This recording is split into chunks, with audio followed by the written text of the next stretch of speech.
Shame on you! Shame on you! My name is Ella Envy, and I'm one half of the NWA Women's World Tag Team Champion. And I'm Kizzy Page, the other half of the NWA World Women's Tag Team Champion. And you better go listen to the Alliance Vlog, what is it called again? Podcast, period. Or you're ugly, period. Freedom Hour approved.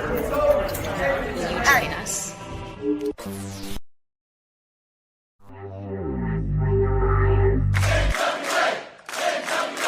It's showtime. Good evening, ladies and gentlemen. We are tonight's entertainment. You're not here, you missing out, because this show... Ladies and gentlemen. All right, listen up. And now, the moment you've all been waiting for. It's time for the Alliance Guys podcast. That would be us. We're the Alliance Guys. My name is J-Cal. His name is DKM. His name is Jaden. And we're here to talk a little NWA. What the hell was that? What did it sound like? I don't know. A stroke? Oh. You doing all right? Was it me that made the sound? So when the sound, so geez, I gotta watch what I'm doing on camera. When you talk, I'm done with this show. Thank you very much. Come back and see us again next week.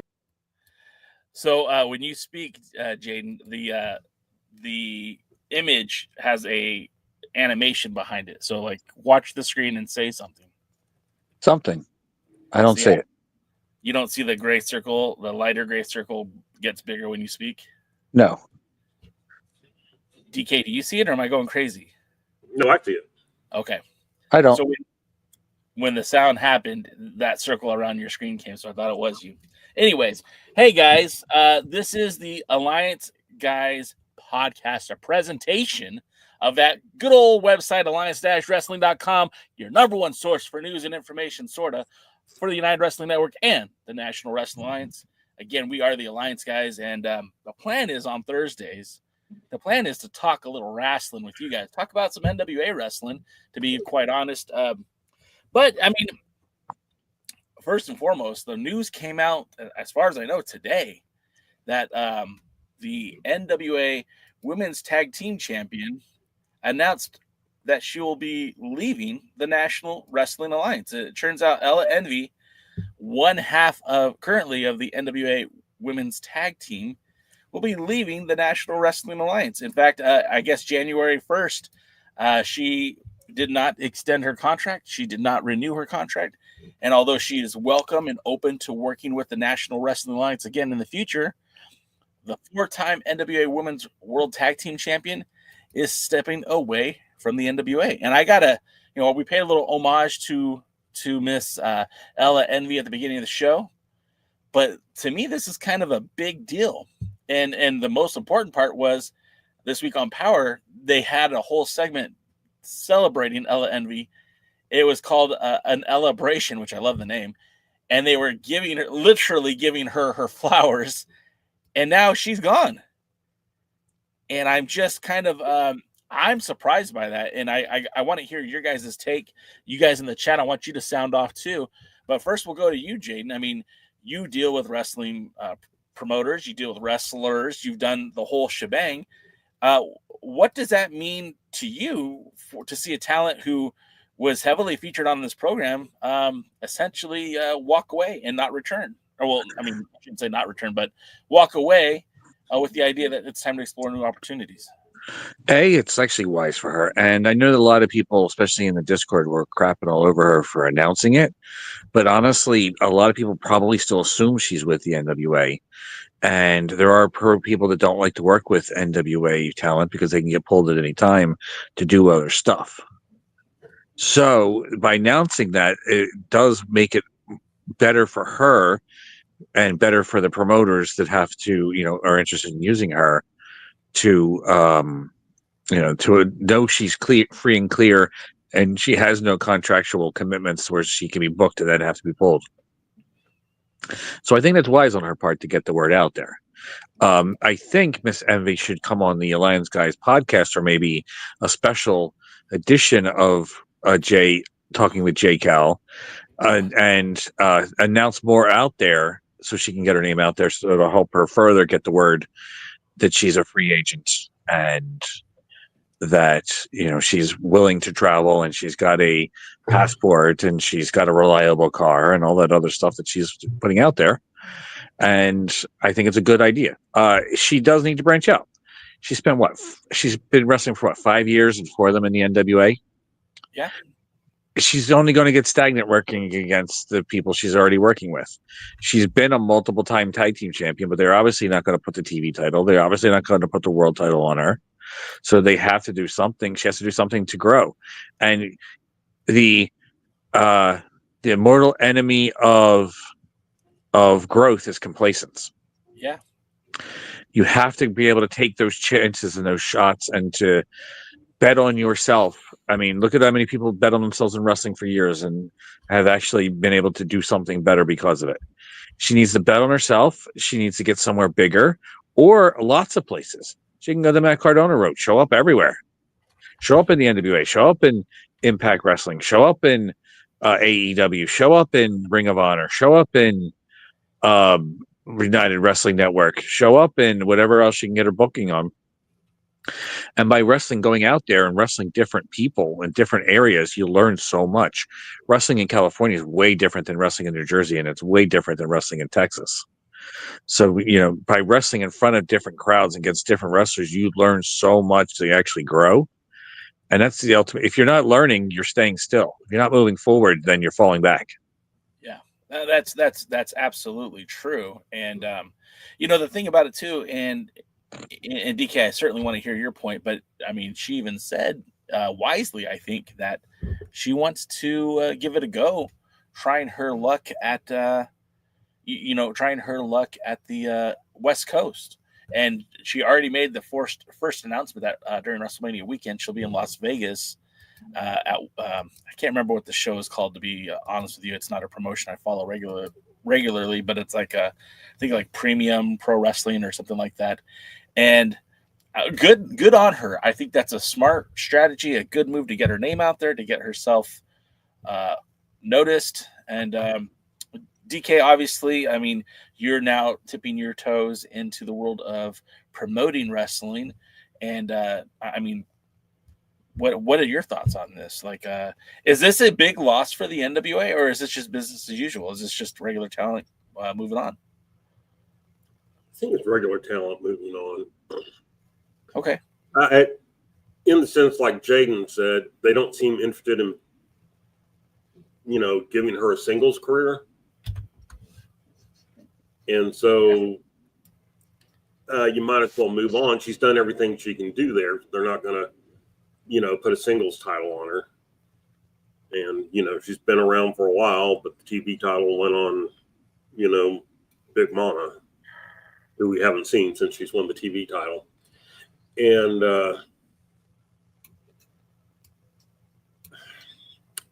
I think I can't miss you if you don't go away. And, look, I can't remember what she said, 4-year career, and she's 3 years in the NWA or a year plus in each. I don't remember. Yeah. But basically, she's only had 1 year of wrestling that wasn't, where she wasn't NWA focused.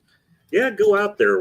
She works a lot of the indies in the Carolinas, and I know her and Kenzie Page were a tag team before they were a tag team in the NWA and everything. But just, it's time for her to move on. She's probably done everything she can do. Jim Cornette would say, go learn a new hold. Yeah. And then if something's different, then you can kind of come back. She was 21 when she started. She's 25, 24 now. Something like that, yeah. And, she's young.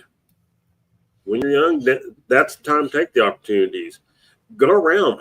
Maybe you'll get noticed. Ultimately, you want to end up on NXT or you want to end up in AEW, maybe. And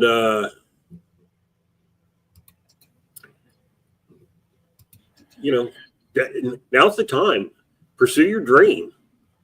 And I think, I don't think it's anything against the NWA. I think it's just they all, she's going one way, they're going another, and there are some people I wish would leave the NWA. But, can't get rid of Billy since he owns it. Well, anyway, outside of that, yeah, you need talent turnover. Hopefully not all at once, but, you do need talent turnover, and you need to be able to build some talent. And, I would think at a certain point, you got to do something with the likes of Kerry Morton and Thrill Billy and Markova. Markova's different, and she's different because she's attached with Idol, and they're all, I think both of them are kind of involved back end, backside. Yeah. And Markova's got a big backside. So, she's when she's in, in the back doing stuff, I'm sure it's a treat for everybody. But anyway, that being neither here nor there, I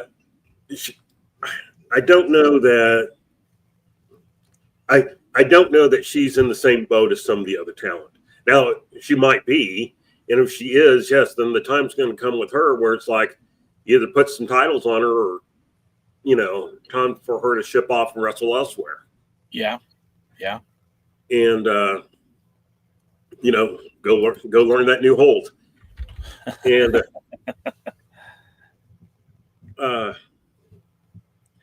so it'll be interesting to see what she's able to do if we'll hear anything about her, because I don't really follow wrestling outside the NWA, WWE, and to a much lesser extent AEW. I occasionally hear things that are going on in TNA, but not that much, because nobody can talk about it. And so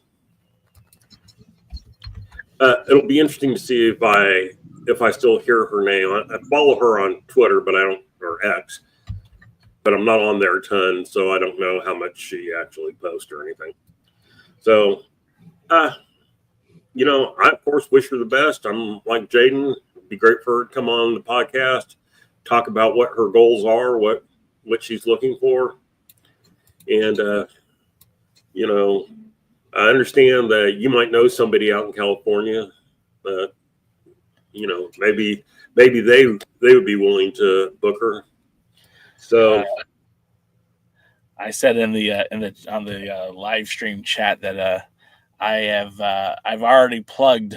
I've sent video. I've sent messages. If she shows up in the United Wrestling Network, I'm taking full credit for it. Use that same influence to try to get her on the podcast.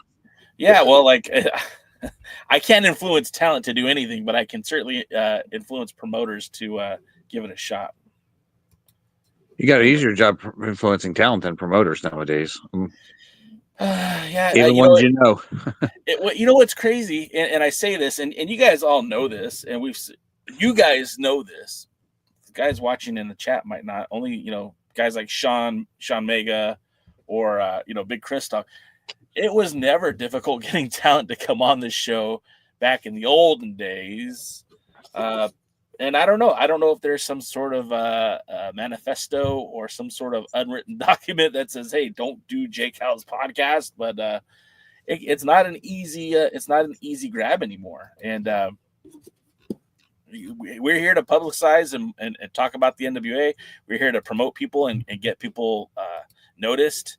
One of my favorite things that I ever did was I interviewed somebody, and this was in Southern California, for SoCal Uncensored. I used to work on that website as well, and that we interviewed a guy who had kind of a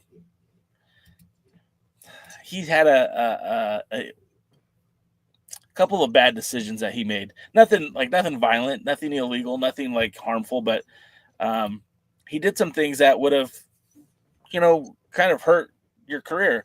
And I talked to him, and we had a very down-to-earth interview, and he acknowledged some of his shortcomings and apologized to those he needed to apologize to. And a couple weeks later, that guy was calling me and saying, "Hey, man, thank you so much for interviewing me. I've got all these bookings now." And a promoter literally said, "I gave him a shot because of he was on you interviewed him." So I have done some decent in the world. Check that out. While you guys were talking, I updated the graphic. What do you think? Now you can just QR code. You shoot your camera with that thing. I'm gonna try it out right now. Click on that link. I haven't updated the link tree in a while. Oh, there's nothing there. What the fuck? What? I'm done. Well, you got to update the link tree first. No, it didn't work. Well, don't.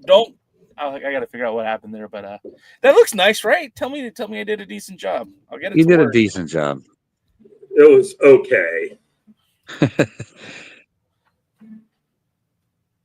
Roswell likes it.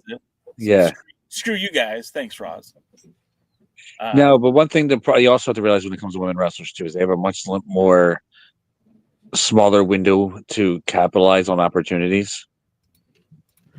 Yeah, well, I got something, but I don't know what the heck it is. I just hope it's not adult oriented. This is how you get the viruses on your phones. It's in a foreign language. Yeah, I guess I lost access to my link tree. What the hell? Let me see if I can change it. I wonder if I can change it and it doesn't change the thing. It's been hacked. This is now how they get your information. Oh man. Well, but like I was saying, don't take that picture, guys. Don't scan it. Don't do it. I'll fix it.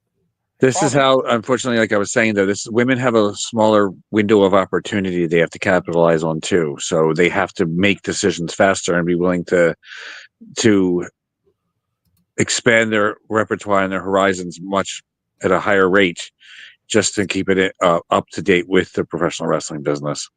I think, though, she'd personally make a great match against Valerie Verman for the World Wrestling Grand Prix Women's Championship. I agree with you, and I think you should make that known to Dr. Lawrence Draconium and see if we can make that happen. Where is she out of? The Carolinas? North Carolina. We'll be the first Carolinian to come up to Dangerous Adrenaline Wrestling Gladiators. Yeah, that's true.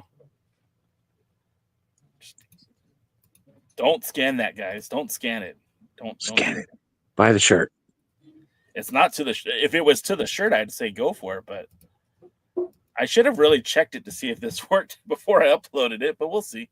We're you know what we're doing? We're experimenting live on the air with you guys. Yeah, like you did in college one time with that midget. I told you that in secrecy, sir. Yeah, but after it got over the internet, I figured. All right. Well, hey, at least now it takes you to the website. All right. I can live with that. Can you? Well, look, I wanted it to go to the link tree that had all of our socials. Well, not all of ours, my socials, all of the Alliance blog socials, and but that's just not the way it's going to work out. So That's neither there nor here. For tonight, it's good. For tomorrow night, we'll see. So, what else is going on in professional wrestling? So real quick, let's go to the chat and see what they're talking about, and then we'll move on to other wrestling topics. Noob says both Ella and Natalia Markova should leave the NWA. I don't think they're not having enough time. Overmetal says Markova is Billy's muse. She's not going anywhere. Wrestling with Classics in the house. What's up, wrestling? Roswell says Ella got a case of the thickums. Okay. Sean Vega says Tiffany Nieves is definitely leaving as soon as she can. Look, I'm not saying Tiffany Nieves is going anywhere, but she is set to debut for Reality of Wrestling. That's Booker T's promotion down there in Houston. And that working with Reality of Wrestling doesn't mean that you are automatically leaving the NWA, but Reality of Wrestling is one of the promotions that is connected to the WWE ID program. And, if someone is looking to get into the WWE, it probably would be smart to work with the promotions that are connected to that next level, not next level, but the ID program. And Noob said, it's what I said on the pre-party on Tuesday. It's championship gold or bust for Markova. I mean, Noob, I know you say that, and I know that's how you think, but I mean, she gets a paycheck whether she wins a belt or not. She's still on TV whether she has a title or not. She still has all the accolades of being an NWA wrestler, whether they put gold on her or not. And just because she leaves for greener pastures, it doesn't mean they're going to put a belt on her there either. She could be doing the same exact job for MLW. She could be doing the same exact job for TNA. If it's financially more lucrative for her, then absolutely, I agree with you. But if it's just in pursuit of a title, I think she's best suited to be where she's at. Matt says Nieves should have the Burke on her at some point this year. Roswell says Nieves is a star.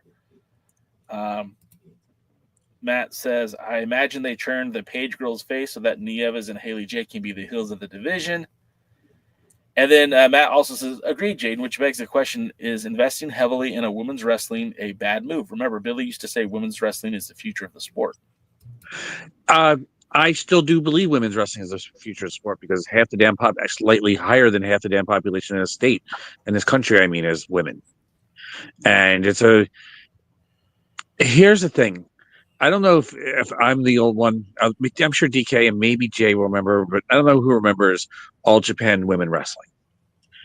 In the 80s, it was bigger than absolutely anything. It might have been the 90s. Bigger than absolutely anything in Japan.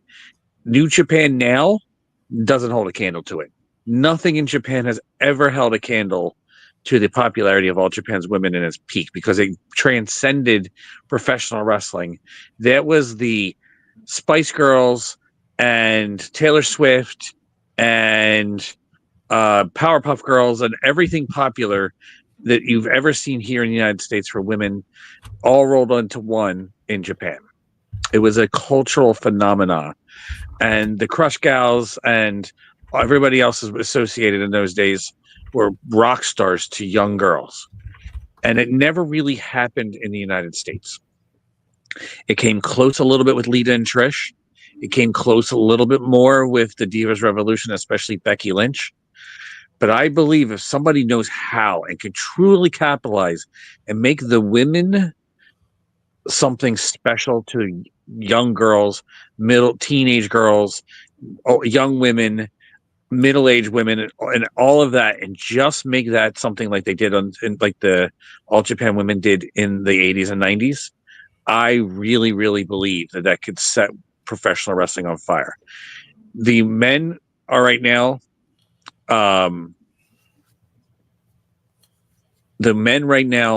they're doing hot, and everybody's talking about hot professional wrestling is with the WWE and how the tides, whether they rise or fall, they lift or sink all ships.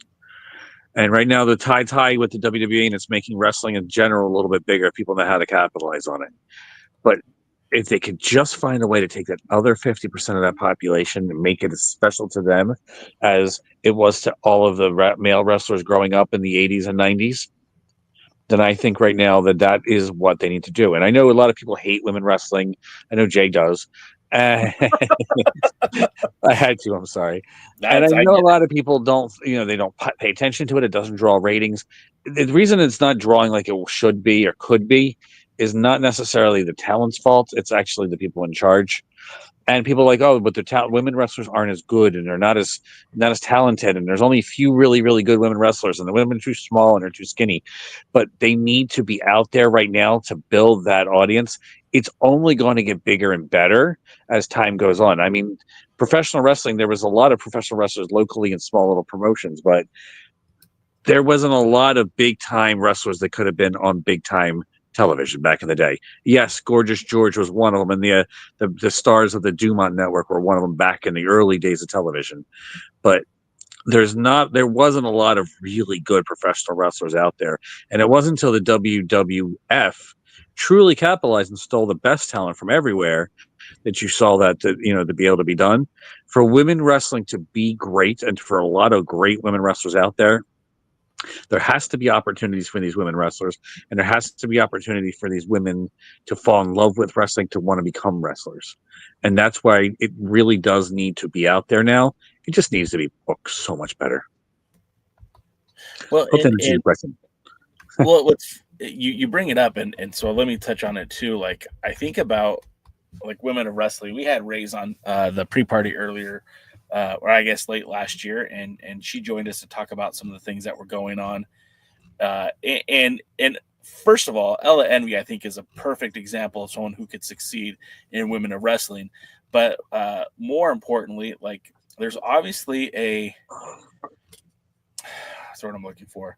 There is a space for women's wrestling, but I don't think anyone takes in the United States women's wrestling as serious as the WWE and to a lesser extent AEW, and I think that's problematic.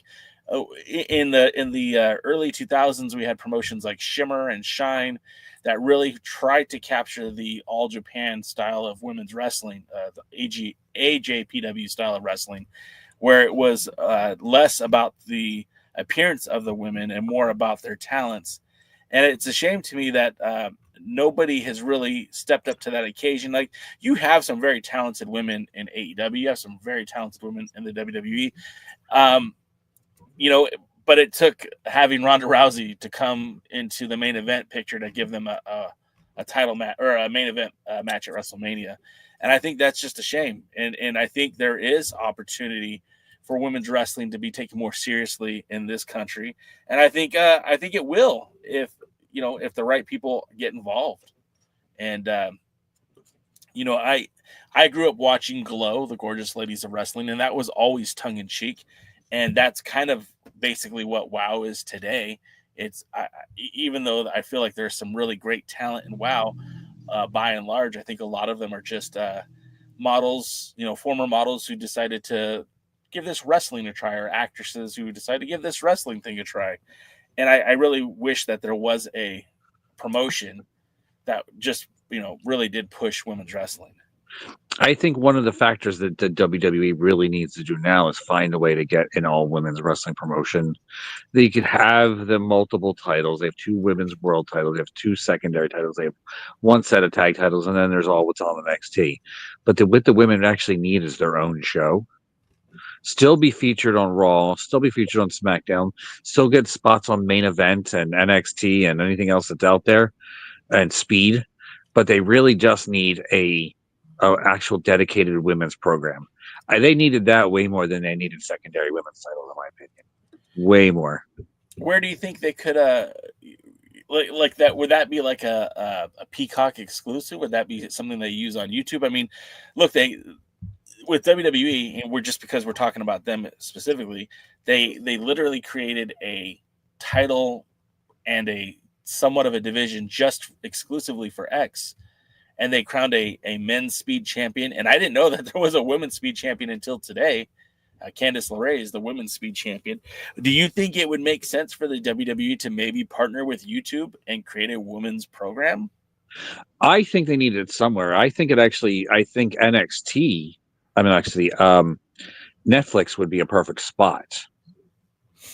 I think, honestly, when they originally had the partnership with Fox, there was a lost opportunity because they had Fox Sports 1 that was desperate for any kind of programming that was paying any kind of attention.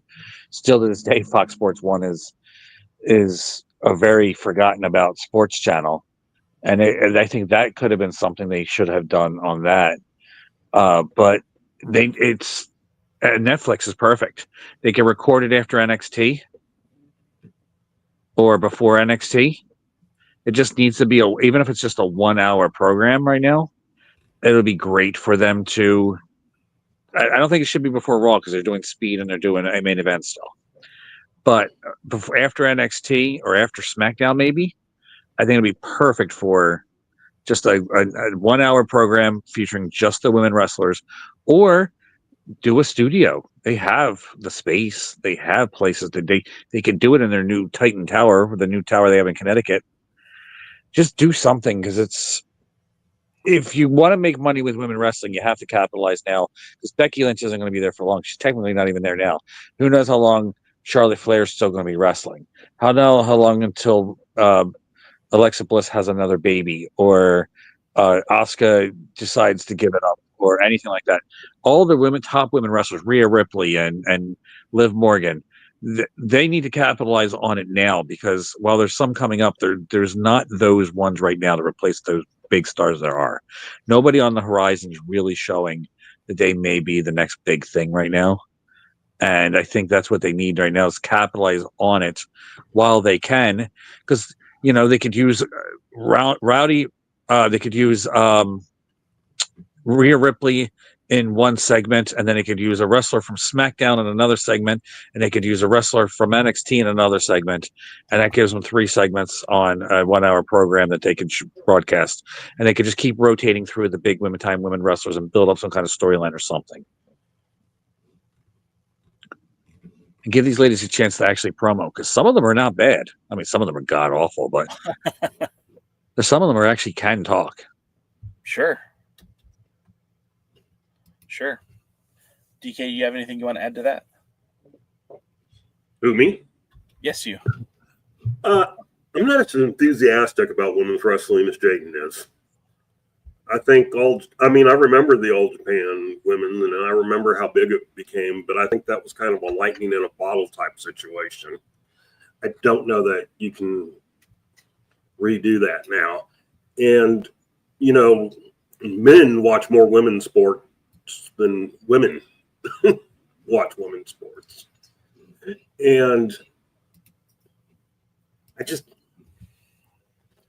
it has its place, and I don't think it can be just an attraction now, so to speak. I think, you can have 2 or 3 matches on a large card, but I don't know that it's ever going to be able to truly support its own show and stuff like that. I mean, Triple H was pretty honest that one time when asked about whether they were going to do another women's pay-per-view, and he kind of said, it didn't really do that well. And I think I think there's a limit to it, but that's my opinion. I certainly will be willing to eat crow if someone's able to successfully pull something off. But, I've said it before and I'll say it again. Wrestling's not as big as most people think it is. I agree there. WWE is big. Not as big as they used to be, but they're big. But wrestling itself, not so much. And we're looking at the ratings on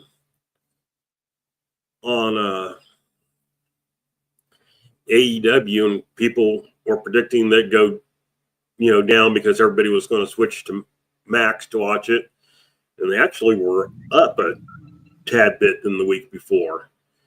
And AEW has said absolutely nothing about what Max has drawn, which makes you think if it had been really good, they would be telling us. Because trust me, they know. And even looking at like WWE being on Netflix, Nielsen said that about 625,000 people watched the live show. And what you got to remember about live shows now is that's across time zones. You guys used in LA, if you were going to watch Raw, it came on at 8 o'clock. In New York, it came on at 8 o'clock. And Central Mountain came on at 7. But so there was only 2 time zones that were kind of seeing it live. The others were kind of seeing it in delay. But after so long, they've got up to like 2.5 million, who watched it since then, which probably, if you took in DVRs and stuff like that, about what they had before. And so, yeah, they're doing okay. WWE's doing okay. But I don't know that wrestling itself is just as big as some people think it is. It's definitely not as big as they think it is, but I do think it is growing. The problem is right now here's something that is a business class. People always make the stupid statement as competition is good for business. Competition is good for the consumer. Competition's only good for the business is if there's a financial surplus in the world where they'll be able to support all the different competition. Then the competition drives each other to be better. But if there isn't the financial backing to supplement all this competition, then it doesn't help anybody. It doesn't help, at least not, there's a lot of companies who have sat there and innovated and changed the world and changed the business product and end up going out of business and getting sold to other bigger companies. Jay, you're on mute or something. And then the bigger companies implement those new strategies that the other company innovated. And like the XFL. Remember, they had all these different camera angles and different rules and stuff, and then the XFL merged with the UFL, and then what the NFL had done is taken all those things that made the XFL unique and incorporated them into their brand. Innovation is great for consumer. Innovation is great for the industry. But I have a business, and it's a very niche business. There's not a lot of competition for me. I don't want any competitors. I don't want anybody driving my prices down low or making me have to do more for the same business. I'm very content with being the only guy in town, and I'm very happy with that. And if competition is not going to make my business better, it might force me to be more innovative. It might force me to do things that will be beneficial to the customer, but they won't benefit me. And then people look. Get DK, I'm sorry. I was going to say you'd have to work harder to get to get the same business, and that's that's life, and it's just like that's why I don't like when Jay and other people say things like, "Oh well, you can find anything you want in wrestling, or you like, or if you like this, right." Not everything should be in wrestling. Wrestling shouldn't support every niche thing. You can't. That is correct, but I think you're misattributing. I said that wrestling has several different flavors. Not, I don't want to eat, chocolate covered shit, but that's a flavor that's available to you if you want it. It's not saying that it should exist. It's saying that it does exist. And I'm not telling you what to watch. I'm telling you that's a byproduct of everyone's trying to do something different. Well, I guess what I'm ultimately saying is it having 41 flavors, that might be great for an ice cream parlor, but that's terrible for a wrestling world. And especially when some of those things are that. I mean, I don't hear as much about it anymore. So, Jaden, do you know is some of that garbage wrestling losing favor? I used to hear about it quite a bit, and I don't as much. I also, but that may just be algorithm. Yeah, and so, which I'm glad if it's algorithms aren't picking it up, but yeah, just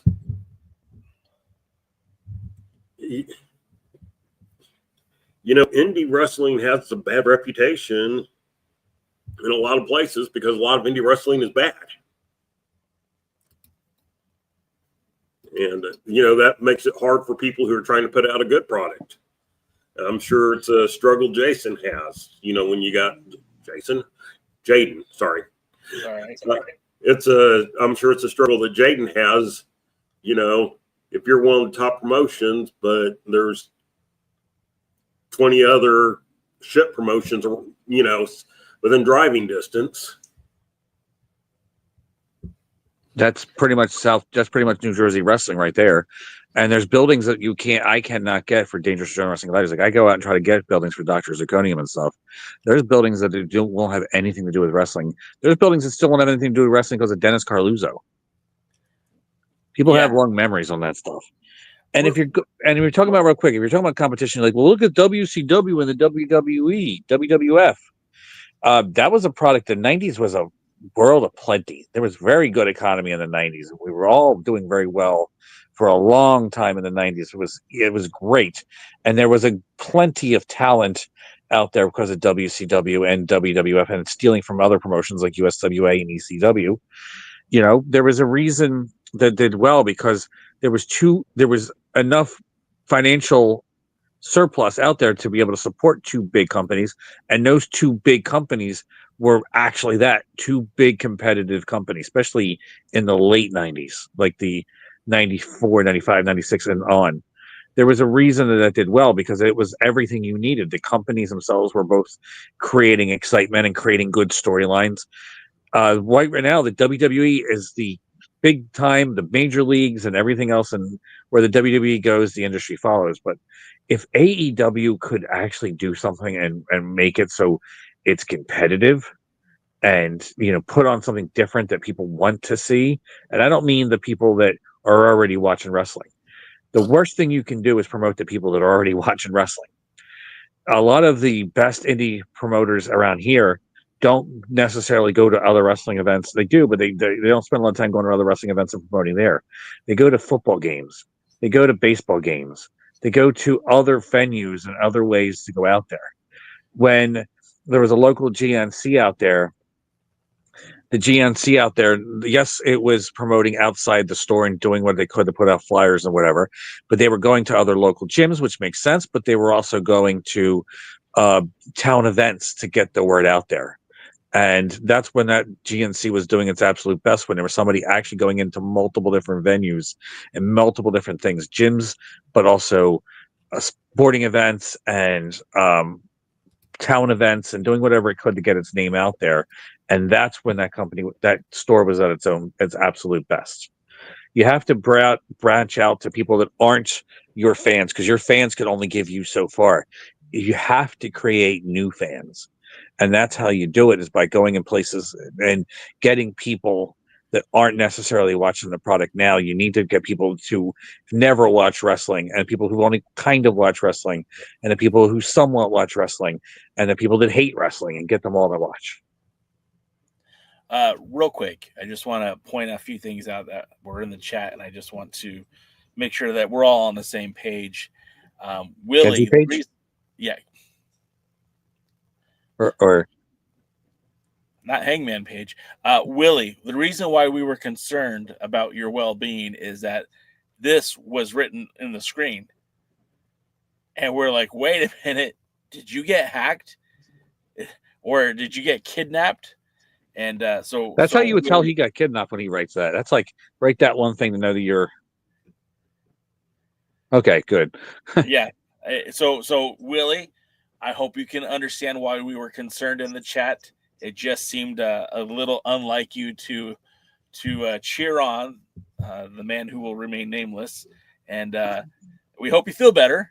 Willie said he did take some Advil, so maybe that Advil's kicking in, but we concerned. That's all. It was a little out of character, and we're a little concerned. Hey guys, if you're just jumping into the chat, we've been talking about Ella Envy's departure from the National Wrestling Alliance. It's on good terms. She just decided not to renew her deal, or, that's her side of the story. Maybe the NWA didn't offer her a new deal. I mean, I don't know. I don't have all the facts presented in front of me, but Ella Envy is planning to take a more off-beaten path. She spent the last 3 years with the National Wrestling Alliance. She's a 4-time NWA Women's Tag Team Champion, and now she's looking to sow her oats elsewhere. And she's mentioned West Coast. She mentioned international wrestling. She's got a passport. So those in the know, I mean, reach out, slide into those DMs in the most professional way possible. But congrats to Ella Envy on her tenure with the National Wrestling Alliance. We wish her nothing but the best. We've also been talking a little bit about women's wrestling and the popularity of women's wrestling. And now we're gonna change gears a little bit. We're gonna talk about the NWA, as it were. Obviously, that there's a big event happening this weekend, and it's kind of funny. DK, it's Forney's only about half an hour away from where you live, and you're not going. Well, first of all, it's an hour and a half away from where I live. Okay. Now, you know what? Okay. Fair enough. Second of all, no, not. And they just really don't have anything that interests me. And I got some other things that I need to be doing. Sure. And so I mean, it's not personal. It's not a boycott or, whatever. Honestly, if they were 30 minutes away from me, I would be going. Real quick, before we get to Forney, Texas, NWA Shockwave, I do want to point out for our pals in the chat, because I know Noob is a huge Natalia Markova fan, and I showed him this on Twitter, but I want to show it here as well. Markova is coming to California. She'll be competing for NTLL.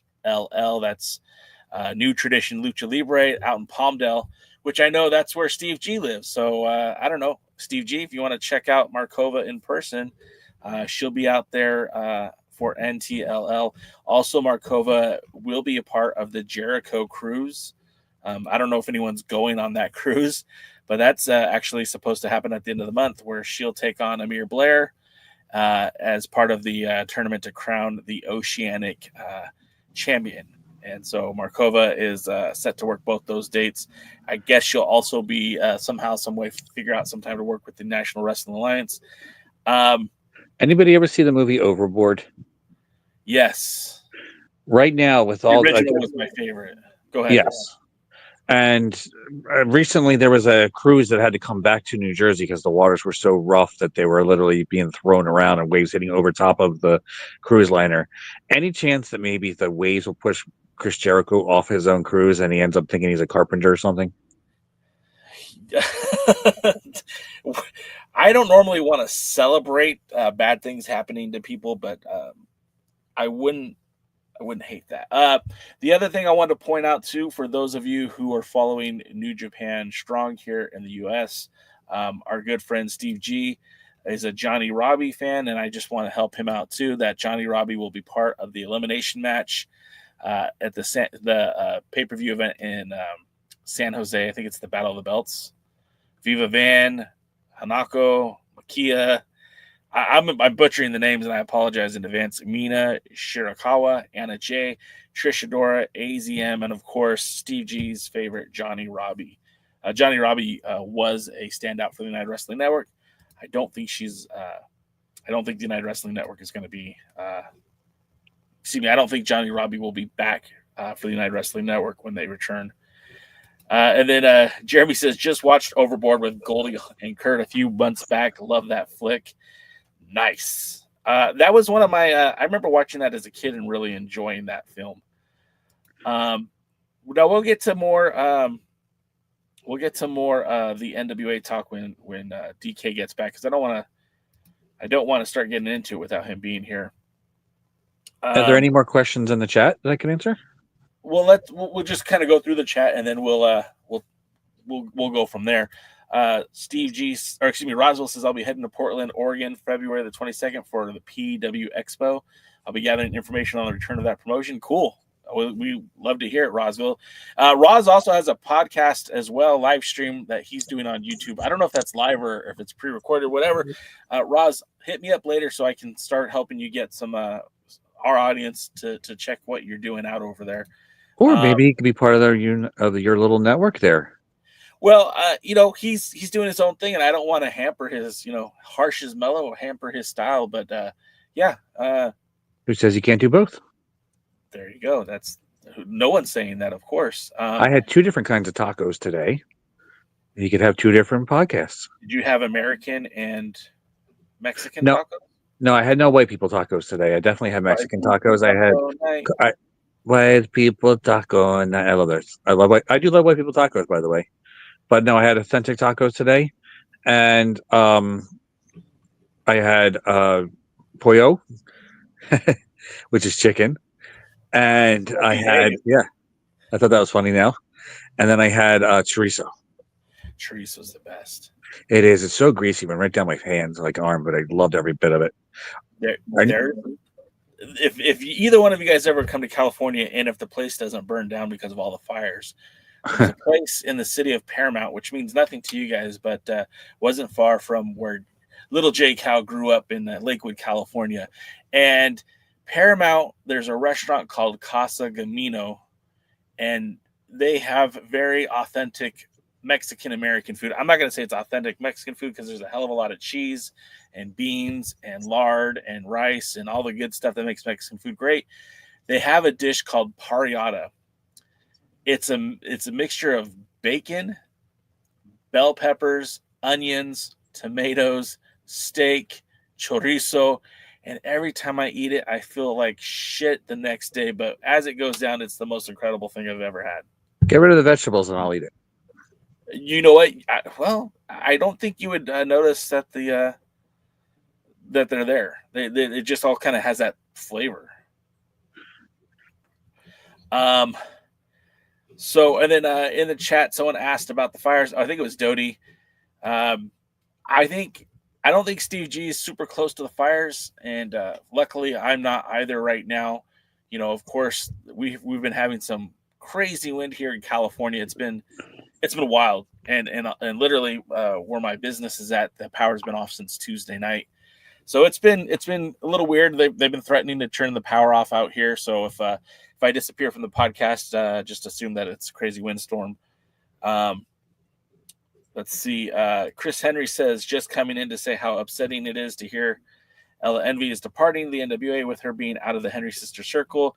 She was finally shining as her own person rather than a sidekick. Yeah, and I think maybe that's the best time for her to leave. I think she has her star power, I think, has grown since becoming a 4-time NWA Women's Tag Team Champion. And I think, it's funny.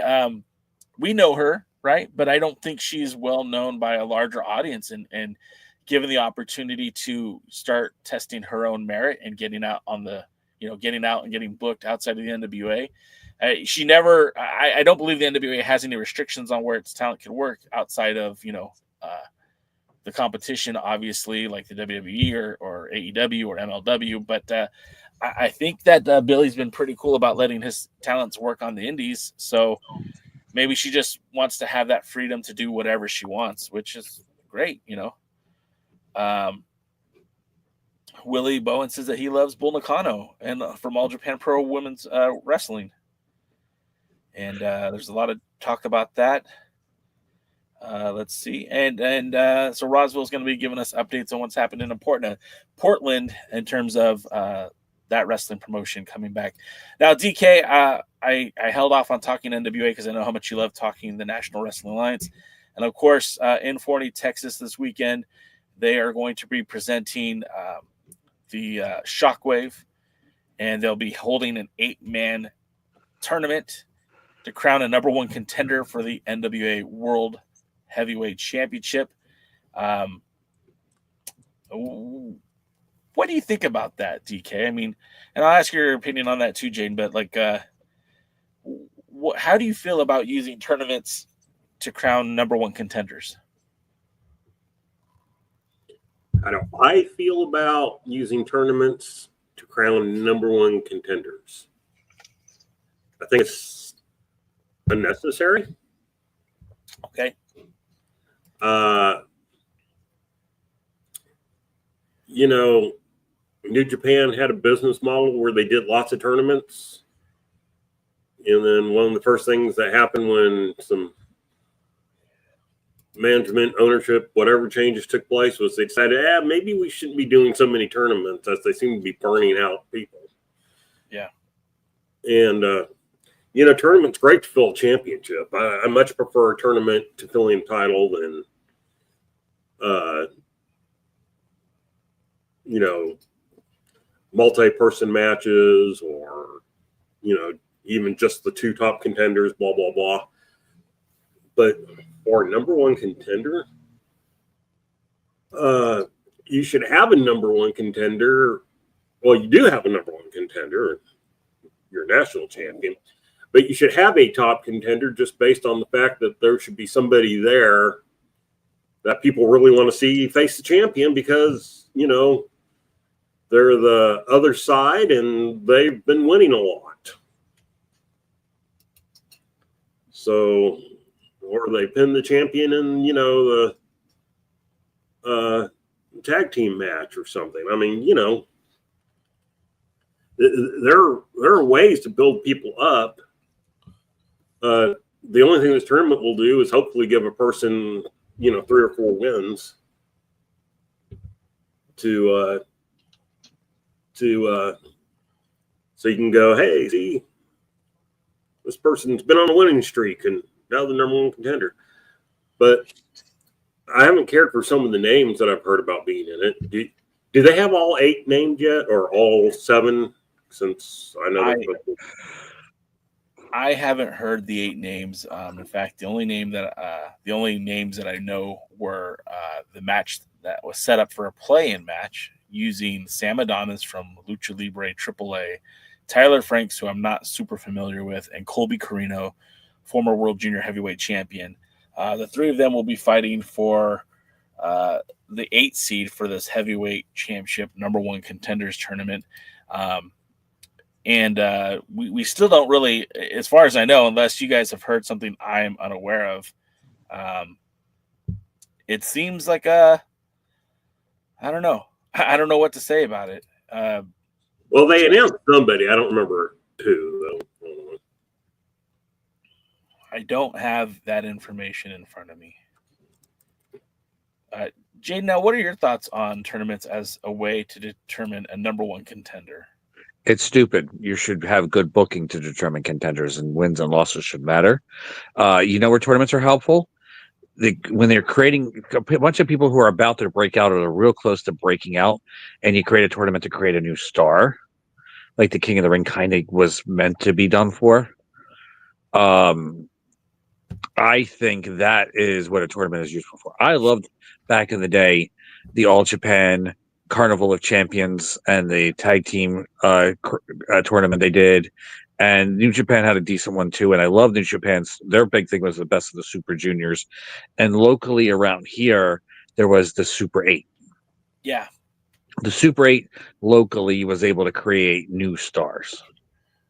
It was very well booked, especially back in the day before, you know, Jim Kettner got out of promoting. But it was very well booked. It got a lot of wrestlers that had a little bit of buzz. It actually was a precursor to Ring of Honor. If it wasn't for the Super 8, the Ring of Honor would have never probably been the way it was, or it may not have been a concept that was started, because the Super 8 was one of the best-selling tapes. I'm really dating myself out there. So it's great to create a new star, but you should just have wins and losses matter. You know, back in the UFC days, that's how they started to create stars back in the early tournaments. But once they were able to, they got out of that tournament format and they went right into singles matches. And I think that's what the evolution needs to be. Right now, there's so many tournaments in AEW that none of them mean anything. And you have to be a super diehard nowadays to pay attention to anything in Japan. And I don't know. I don't think it's a good idea. It's just, honestly, it's just a way to probably book less talent. I gotta be honest, I'm not a huge fan of a tournament to crown a number one contender either. And I think for a lot of the reasons what you guys said in the chat, I think are some of those reasons, and some of the things that DK and Jaden said. If you're booking an ongoing storyline, like if the NWA is deciding that in 2 days they're going to reboot the NWA, a soft reboot, right? Like you're not going to strip champions of their titles, but you're going to try to restructure the way the NWA is, then a tournament isn't necessarily a bad idea. But if this is just because we don't have a number one contender and we need to figure it out, like wins and losses should matter. And I say that a lot on this program. Wins and losses should matter. And if we're going to create this environment where they don't matter, I mean, like, and we'll get into power in a little bit, but like nobody should get a title match without at least having a handful of wins to put together to determine that. And if there's nobody who has a winning record in the NWA, then nobody should be challenging for the title, and the champion should go unchallenged, because it shouldn't just be, oh, well, this guy over here, he hasn't wrestled the champion, give him a shot. No, that's how you make loser titles, and titles mean nothing. A title should be earned, and the way to earn it is by stringing together wins. It's a metaphor for life, guys. It's like the guy who isn't working hard shouldn't be the guy that has the $1 million. I know that's not true in life, but that's how it should be. The guy who kicks his ass every day, suffers through those hard times, that's the guy that should be getting a shot. That's the guy who should be getting an opportunity. When you bring in somebody who had like Sam Adonis, like, God bless him, right? Like, I know he's putting in work in Lucha Libre AAA. I know for a short time he spent some time with the National Wrestling Alliance. Last year in Forney, Texas, they brought him in to challenge EC3 for the World's Heavyweight Championship, and it was one of the worst matches I've seen all last year. And on top of that, there was no promotional hype for it. They did nothing to get anybody excited for it. No pre-taped promos, nothing that aired on Power. It was just like, hey, you guys remember El Rudo? Well, he's getting a shot at EC3. Why? His star power, his caliber of fame has not earned him that right. And now, similarly, when they return to Forney, Texas, he gets a play-in just because. Like, I get giving, if the roster selections are so tight to come up with 8 guys, I get having a play-in match. And if Colby Corino is the low guy on the totem pole, I understand that as well.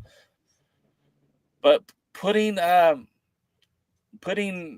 Adonis and Colby and a guy I never heard of, and I don't mean that to be disrespectful, but like, again, his presence in the NWA is zero. Why are any one of these guys, with the exception of Colby, why are Sam and Tyler getting a playing match? They shouldn't be anywhere near this tournament. They're not regulars. They don't put in hard time. So to me, I think the tournament selection is dumb, right? I think that they didn't announce, like, I think Kerry is supposed to be in the tournament, and I don't remember who he's facing, but I think they announced that match. Kerry and I don't know who else. Well, I have found for sure Birch Hill versus Zion. Oh, where did you see that? It's on their Facebook page. It's from back on the 28th of December. Okay.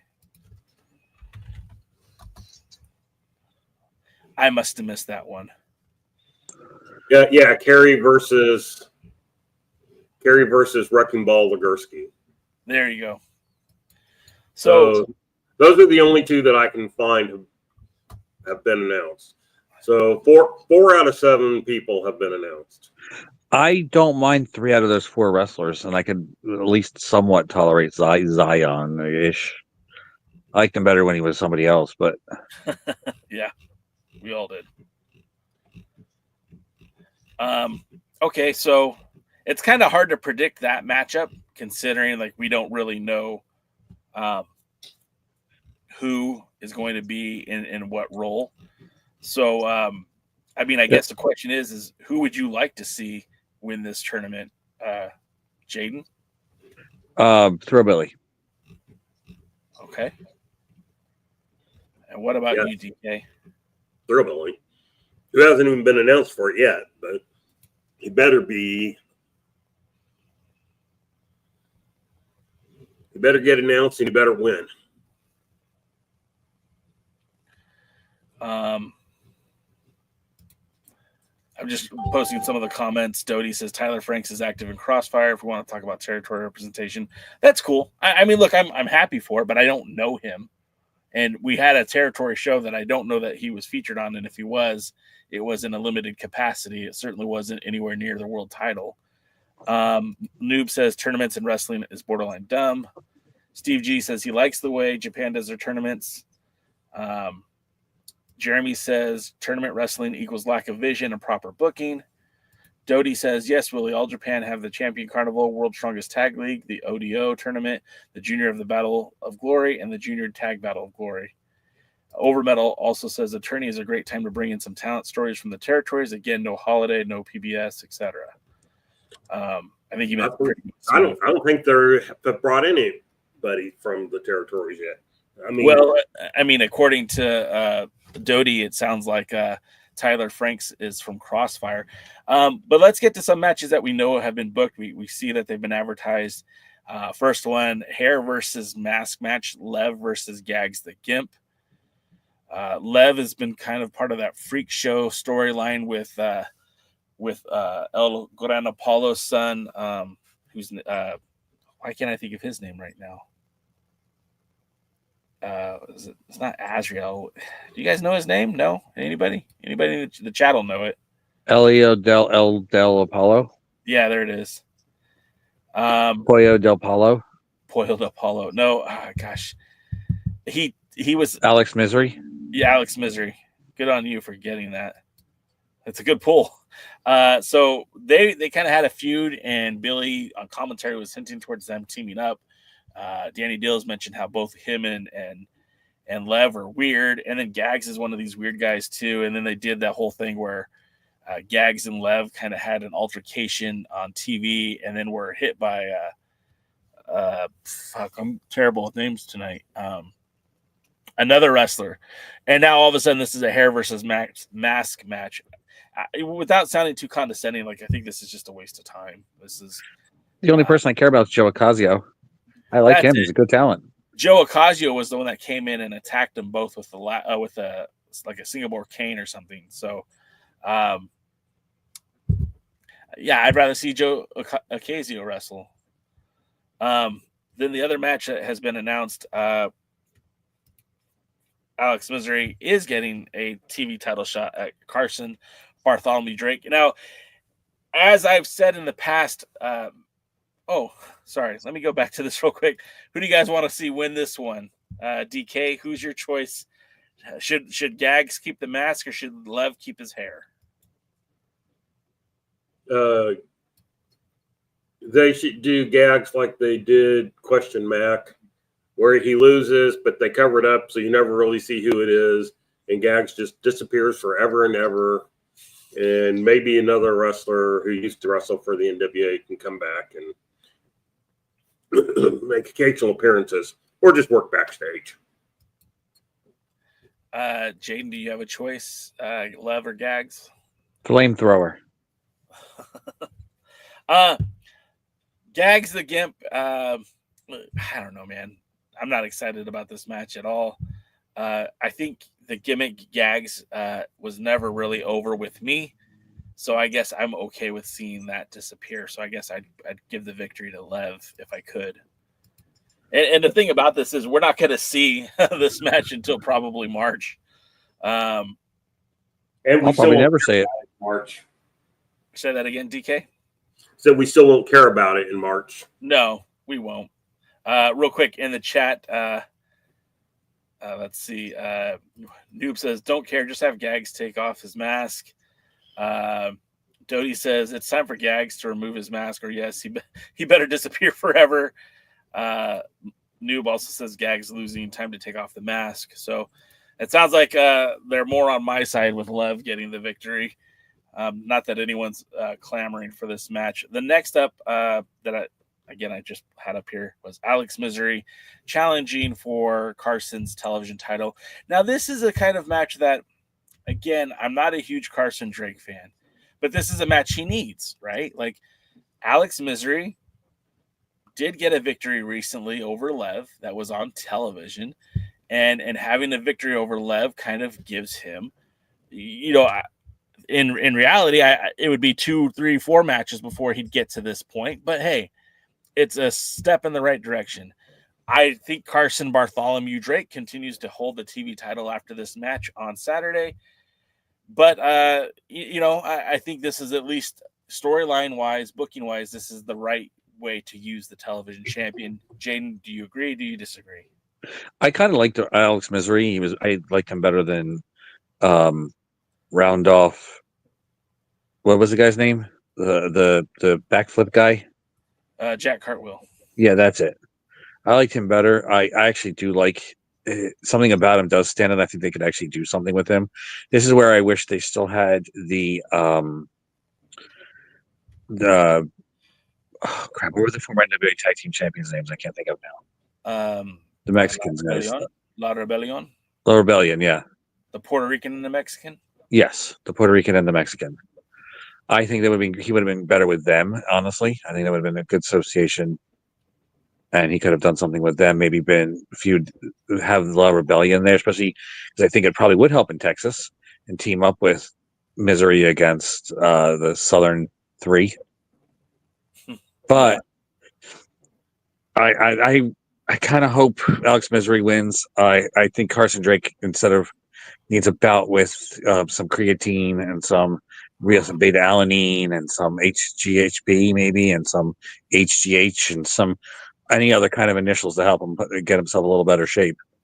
But I don't know. I hope Alex Misery wins. I don't really care though. These are the only one I care about in the match. It is a good match for the TV title, I guess for in the NWA's hierarchy. Yeah. DK, your thoughts? DK fell asleep. I think that this match would be best if the ground opened up and swallowed the title and both wrestlers. You like Alex Misery? Unlike Jaden, I do not like Misery. Alex Misery. He's won one match in 20, I think, which is almost one more match than Drake. I don't even know if Drake has talent because I can't get past how much he annoys me. And it's not the good annoy where, you want to see them beat up. It's the bad annoy where you just, change the channel back in the days when you changed channels or get up and walk out or fast forward through. I don't know.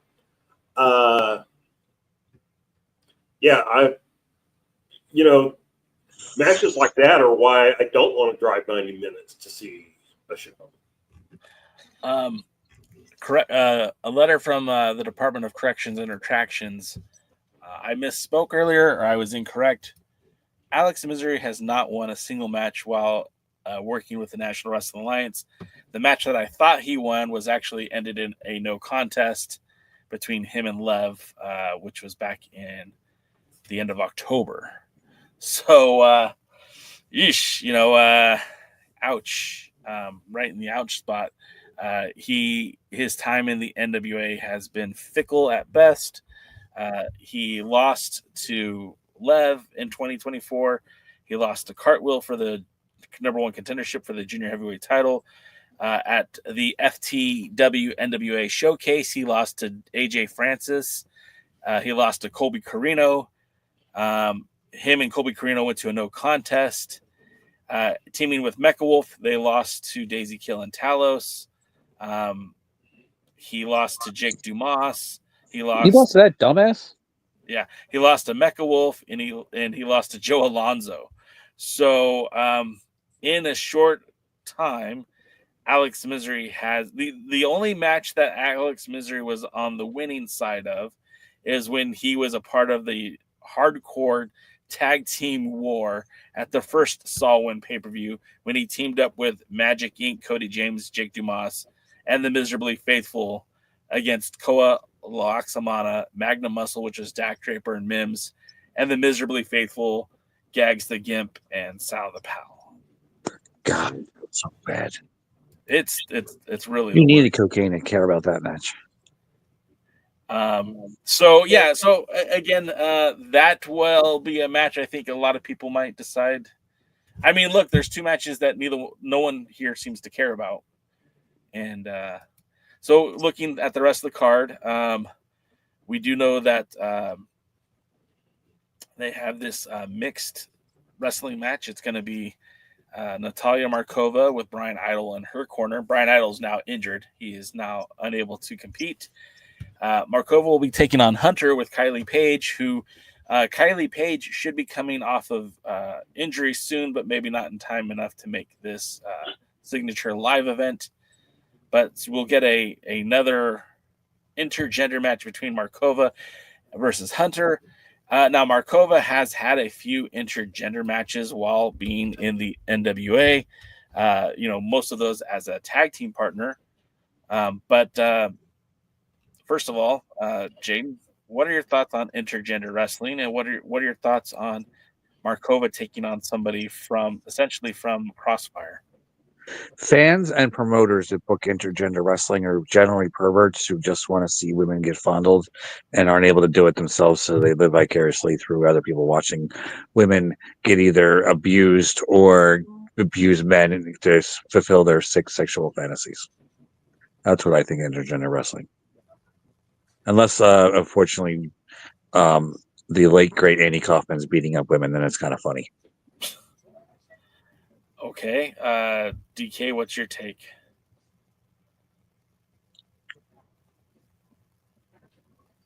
DK, are you on mute? Did you fall asleep?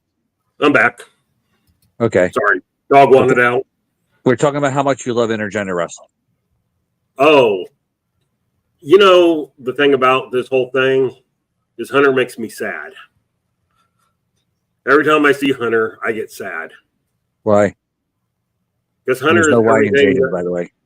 Hmm? There's no Y in Jaden, by the way. If anybody names their kid Jaden with a Y, their parents didn't love them. I agree with that. Hunter is everything that's wrong with wrestling today. And I don't like him. And I don't think he should be in the ring. And I hate intergender wrestling. And I think that Natalia Markova is still a bigger, better, more badass wrestler than Hunter. And so if the match has to happen, make sure you at least stomp him severely. But the match should never happen. And that should just fall in the same hole that ate up, the TV championship match. And it's another reason I don't want to drive 90 minutes to see the show. Perfect reason. Markova did travel to Lucha Libre AAA, teaming with Aaron Stevens to take on Arez and La Hidera in that the World is a Vampire tag team match. That was an intergender match, which she lost.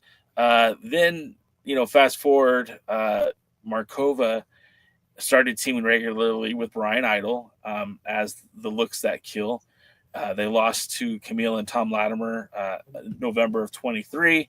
They lost to them again. Or no, they actually beat Tom and Camille at the Return to Robarts also in 23. And then Markova would team with Brian Idol again in a match against Jack Stain and Tim Storm, a part of the Crockett Cup. Would team with Brian Idol again against Mike Knox and Trevor Murdoch. That match they would lose.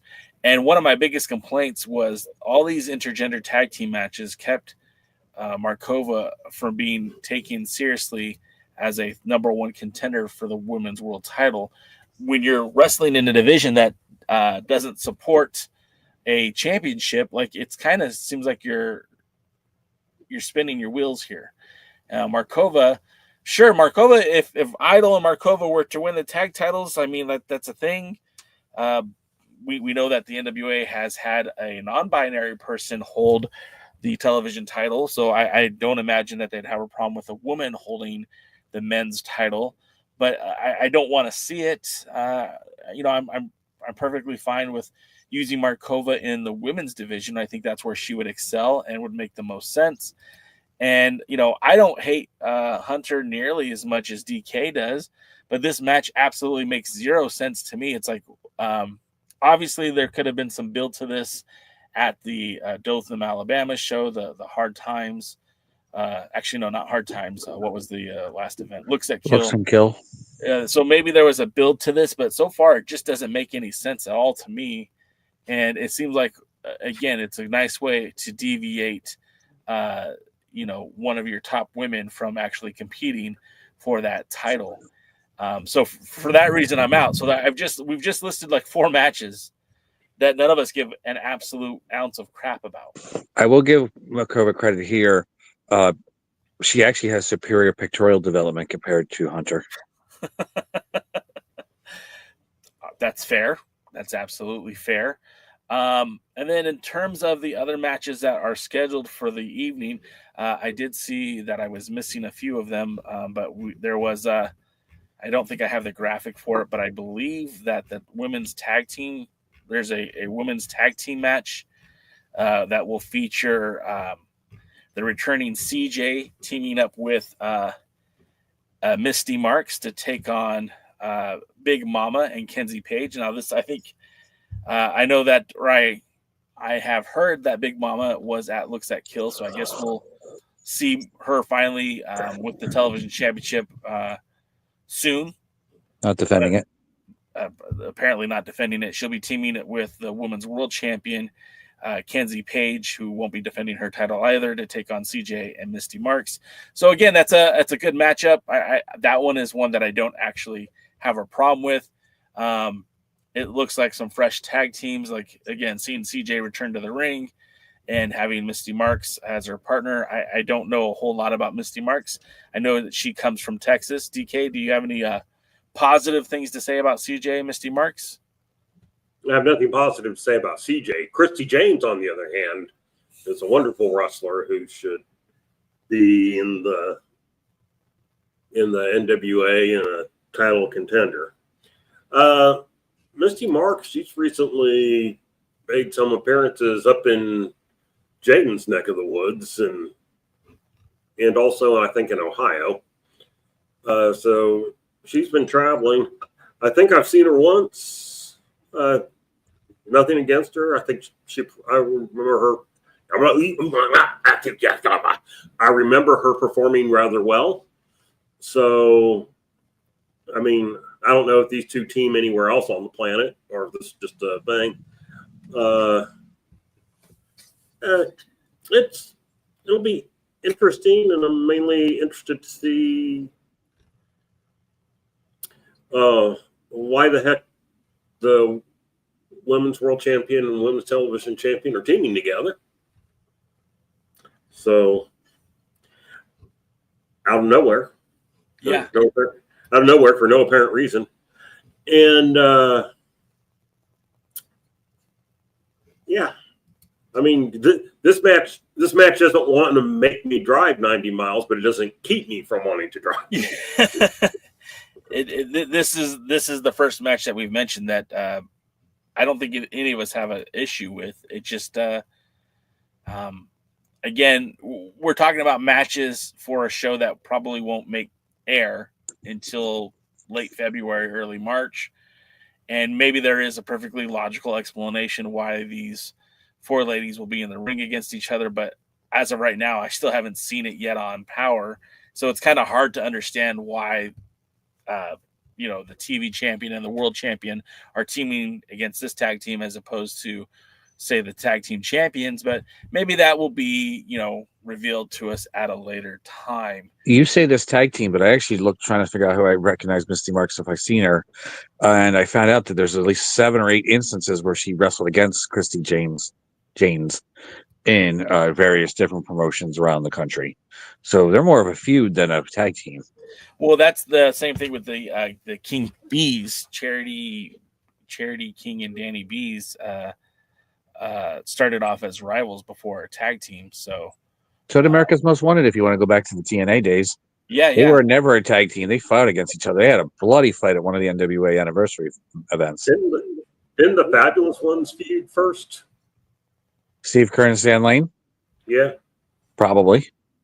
That was one of the major tag teams were in like a blood feud before they started teaming together. So I think I found the match that you guys are really going to be looking forward to. Obviously, this is tag team wrestling at its finest. When you bring in the country gentlemen, you're expecting a good matchup, the U.S. tag team champions. And, Billy was talking about how the last time we saw the tag team champion, U.S. tag champions, how they're going to be making those titles more of a territory title. And we should be expecting to see the country gentlemen more on the territories.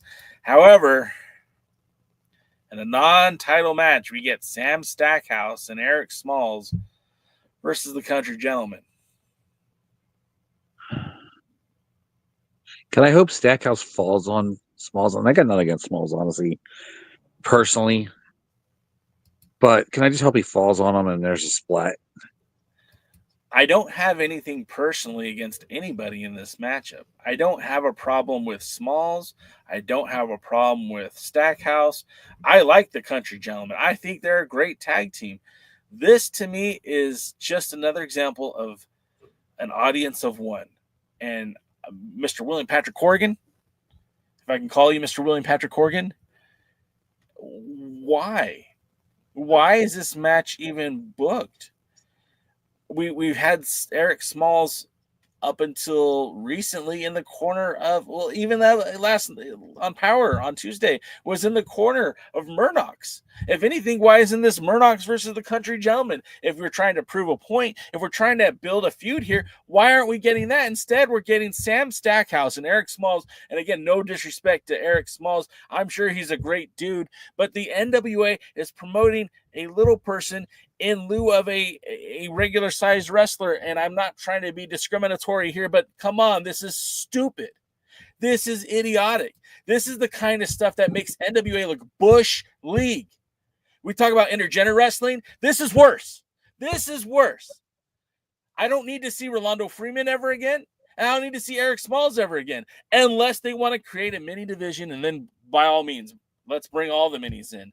Let's get Hornswoggle on the horn. Let's go and raid the Micro Championship Wrestling League. That would make sense. This makes no fucking sense. Am I wrong? I think you have a short temper there.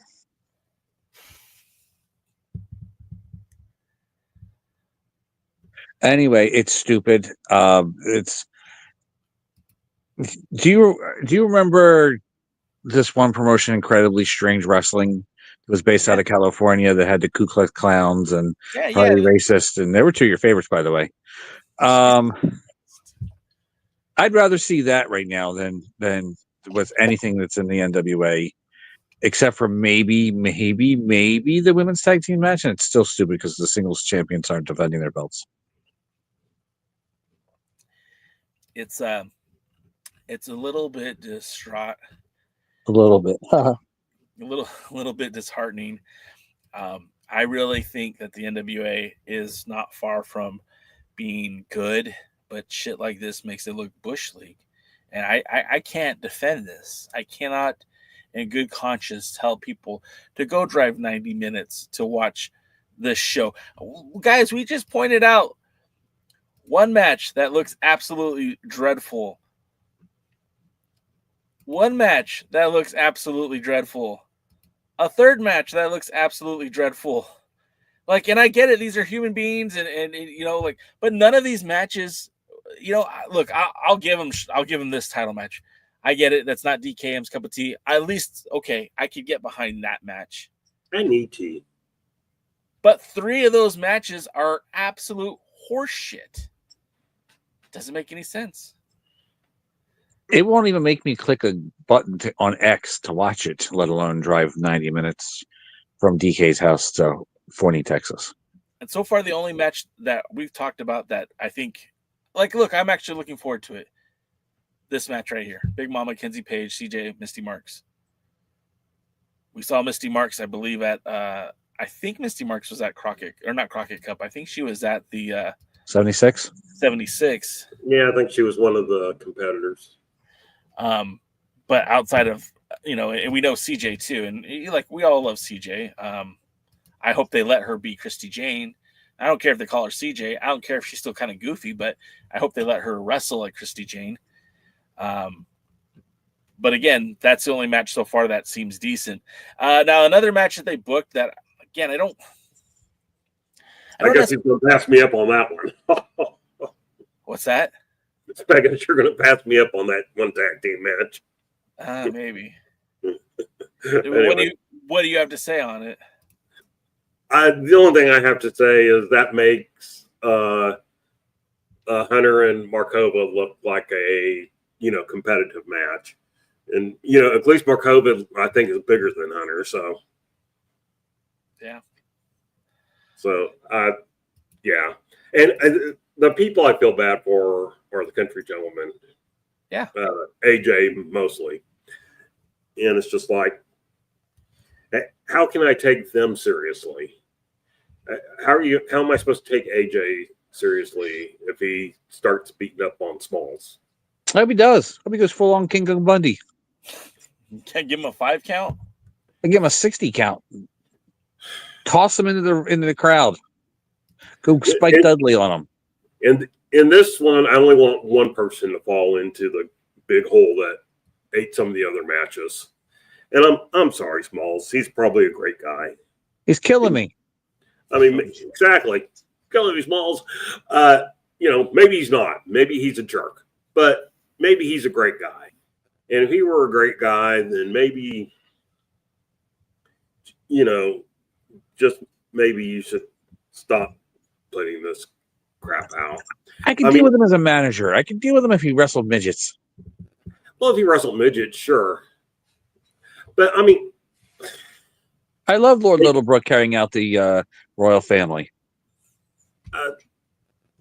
Well, I think of, like, let's go back to our introduction of Sam Stackhouse. And he did a second rope moonsault twist something onto Rolando. Okay, unless Rolando was stretchered out unconscious, what have you done for Sam Stackhouse? You basically killed that move for him. You couldn't even knock out Rolando. A guy who, if he's not a midget, is, you know, Midget adjacent. Yeah. Or little person, I'm sorry. I'm not. No, I'm just going to say in my lifetime, midget was not offensive. So, there was other words that weren't offensive in your lifetime too, though. So we got to be careful. I call you most of them. And Jake says all of them anyway in some of his meetings. Never once. Publicly. So anyway, 6 or 7 times this week, but never once. Oh no, there were a lot of words we knew were offensive. We just used them anyway. Like fake. Yeah, right. Exactly. Like intergender. So anyway, what else? You know what I've noticed is there are like no women title matches on this show. Yeah, tag team. I mean, maybe we'll see some of that later. I mean, we know that the Money Birds will be in action. I don't know who. Huh? Why? Maybe they're taking on the tag champions.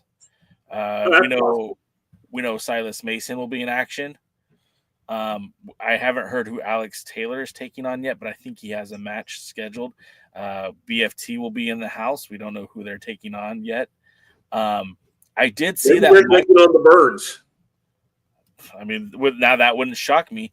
The other thing that I see that I don't have a graphic for is Mike Mondo will be challenging Mims for the national title. Now, again, wins and losses should matter. The last time we saw Mike Mondo in an NWA ring, he was victorious against Boz.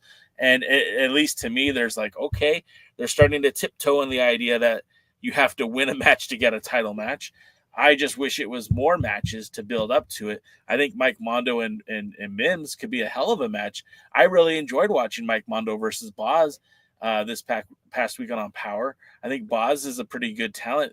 For whatever reason, they designated him as enhancement. That's okay. Not everyone can be world champion. We need people to help build up other stars. And him and Mondo had a pretty decent match. I actually enjoyed this match between the two. So having Mike Mondo in this title match with Mims, still sharp and still, I'm hoping that we get a really good match out of them. Don't have a graphic for it, but that's one that I'm looking forward to. DK, what is your thought on that? I think the match will be good in isolation. I mean, I think the two of them have the ability to put on a really good match.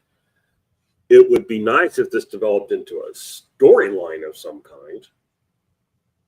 And maybe it will. I mean, look, I get the definition of insanity is doing the same thing over and over again and expecting different results. And I'm not saying it won't. I'm just saying it would be nice if that is what happens. Yeah. So, Mondo has the one victory, but he does have some name value.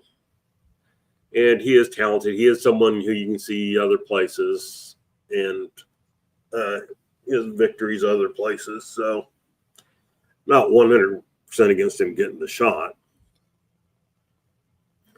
But we'll see.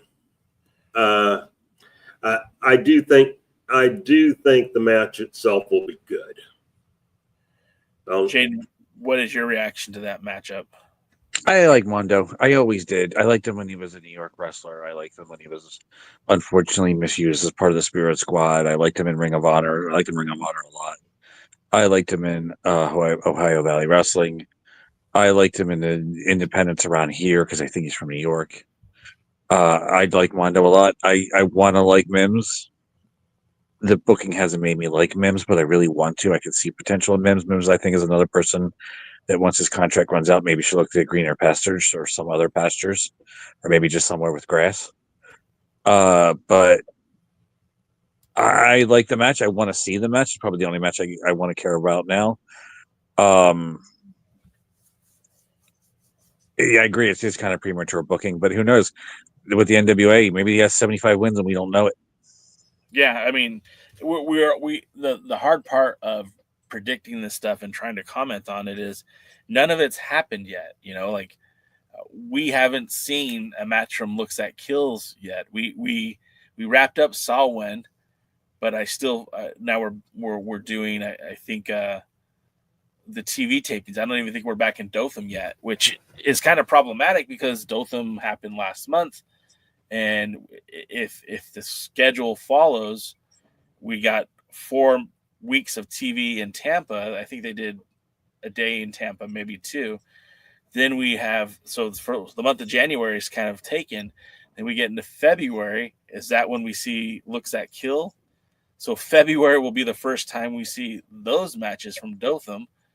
And then now that means that the matches that are now happening in Forney, the earliest we could see them, the earliest is March.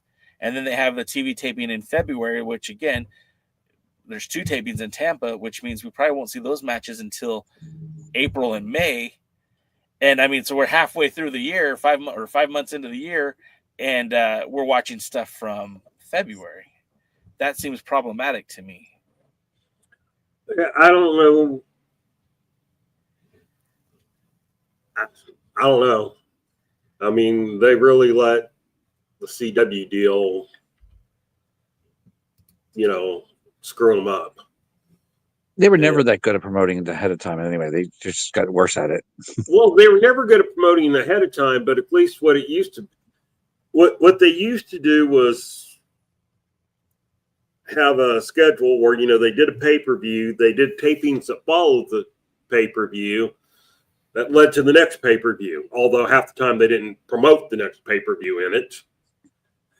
But then they started getting a little bit better at that and doing it. But you often saw shows, they could tape Friday and Saturday, and you would see the Tuesday show would be from those tapings. They'd turn around and get it out. And they got behind going to CW, supposedly, because CW wanted to clear everything. They wanted stuff weeks in advance so they could clear stuff. And I've heard 4 weeks, I've heard 5 weeks. I don't know why they needed anything, but they were 3 months behind. That's like 12 weeks. So I don't know exactly what in the heck was going on, but they fell that far behind. And Billy seems to have no interest in catching up. He has a sense of pride in that normally things don't get leaked out there. Yeah, only that one guy on the Alliance-Wrestling.com and sent from a bunch of places at the 76. I think that's the only time things got leaked. At 76, and then somebody, Mike Davis, leaked stuff from Forney. And we did the 76. And so... Well, we still have a few more matches, too, from Horny. Could we get to those? Yeah, please, let's get them out of the way. Let's get this done and over with. Rip this Band-Aid off. Oh, my God. Baron Storm is going to hit that big head, and it's going to be a mortal injury. Can he get his hand around it? No. Well, actually, Tim's got a big hand, so he might. It's a big 9 head. If I can be serious for a moment. No. We all doubt that's a possibility. That guy's head's so big he could think in tomorrow. No, this one I'm going to get real serious for a moment because, and this is where storyline and reality kind of blend, and we know that number one, Jack Stane is no longer with us. We know number two that storyline wise, Jack Stane was the handler of Baron von Storm. I think they even said something about having like the right of what is it called? Basically he controlled all of Tim's power of attorney. Power of attorney, thank you. And so yeah, it's tragic. Jack Stane passed away, and that should have no bearing on what the NWA does going forward. But with this character, we have to at least examine, like, what are you going to do with Baron von Storm now? Because if he lost his mind and thinks he is truly the Baron von Raschke and wants to put the iron claw on everybody, I'm all about that. I'm still for that, and I'm not trying to take Tim out of the wrestling ring, but I feel like it at least needs to be addressed. If Jack Stane was that person for him before, who becomes that person now? And do they try to fill the void of Jack Stane with another character? Do we introduce a new manager? Does somehow Austin Idol get involved and become the manager of Baron von Storm? I mean, it seems like right now, all the goth demon gimmicks go to Sinister Minister, and all the zany 80s style gimmick wrestlers go to Austin Idol. So perhaps maybe we see a new manager take over Baron von Storm managing duties. Putting Baron von Storm into, again, a match like this, I mean, look, I think this is a good match for PB Smooth because he's going to wrestle a veteran, a former world's heavyweight champion, a guy who carried the NWA on his back for quite some time. Unfortunately, this match is about 10 years too late to be meaningful. Or maybe not 10 years, at least 5. PB Smooth has been your NWA Midwest Exodus Pro Heavyweight Champion. And of course, it's going to be connected to the EC3 and the Exodus Pro Invasion, the X Pro Control Your Narrative group that is being heralded by EC3. So I don't really expect for this to be a clean match, and I don't expect for this to even make a lot of sense. If Baron Von Storm is the victim of the Exodus army, I just feel like that's also a kind of poor taste. So I don't know how I really feel about this match, and you know, it's very sad and unfortunate that we lost Jack Stain, and he was a great man. He was a great father, a great husband, a great friend. He was a great pro wrestler, and the NWA is going to miss him, obviously. But I think in this immediate moment, I don't know what you do with Baron Von Storm. Just real quick, because then I got to do something real quick. I would probably, if I'm going to keep the Baron Von Storm gimmick, I'd probably get him a valet, female manager, whatever. You know, Beauty and the Beast type situation. Velvet Storm. Boyo. And so, shit, Boy will be great. So, something there like that I would do. I don't know. I mean, again, if we isolate just the match itself, I'm not that interested in it. Storm's gimmick is that he doesn't wrestle that much and that he's kind of impervious to pain. So I don't know exactly what you do here. EC3 being involved in it just makes me not want to see it. So, because I hate the control your narrative type storylines that he tends to do. So, yeah, I don't know. Jaden, what are your thoughts? I'd have this reality of the situation bring Tim Storm back to reality, make him Tim Storm again, wrestles a serious wrestler, and have a good match with Peter Butter Sandwich, and then have whatever the faction for that what's his name has, the EC3 has, attacked Tim Storm, put him out for a while, come back with a big time tag team partner, or maybe a couple of tag team partners, and have a good feud with Tim Storm and a few people that are there to have his back. Maybe some people that actually can draw attention to the NWA and grab a little bit of something. Maybe his cousin James Storm or something, Lance Storm.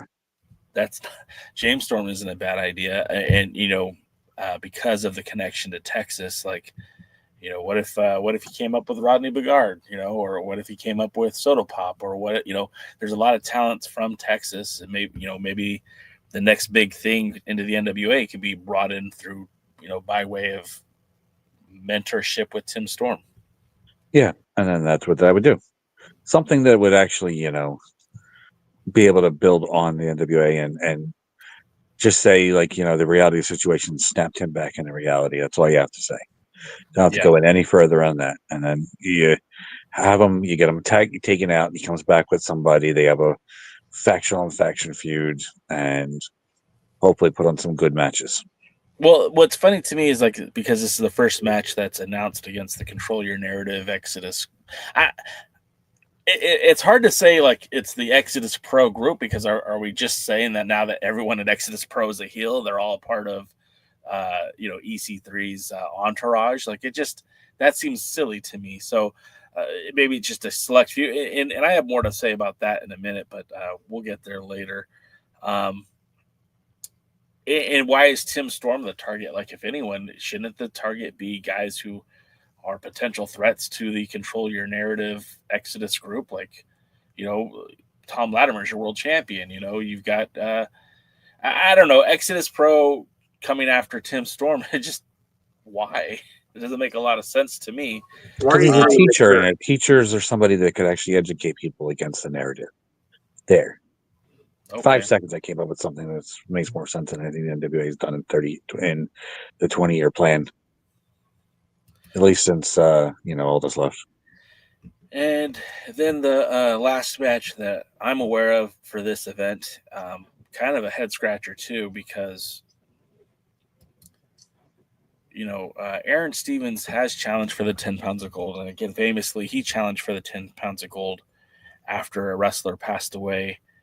And not to be insensitive, but it does seem kind of ironic that he's challenging for a title after a different wrestler passes away.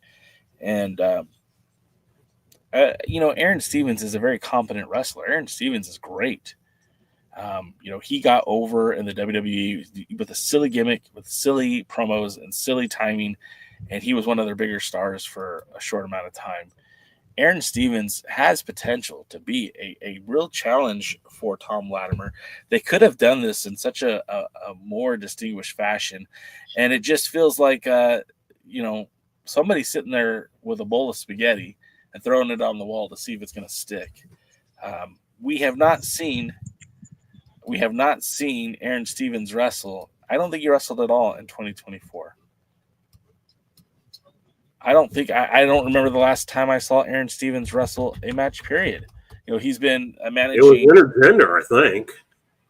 His last match in the NWA, he teamed up with, that was a live event, so that doesn't technically count, but he teamed up with Wrecking Ball Legursky against the Slime Balls on the NWA on Tour event.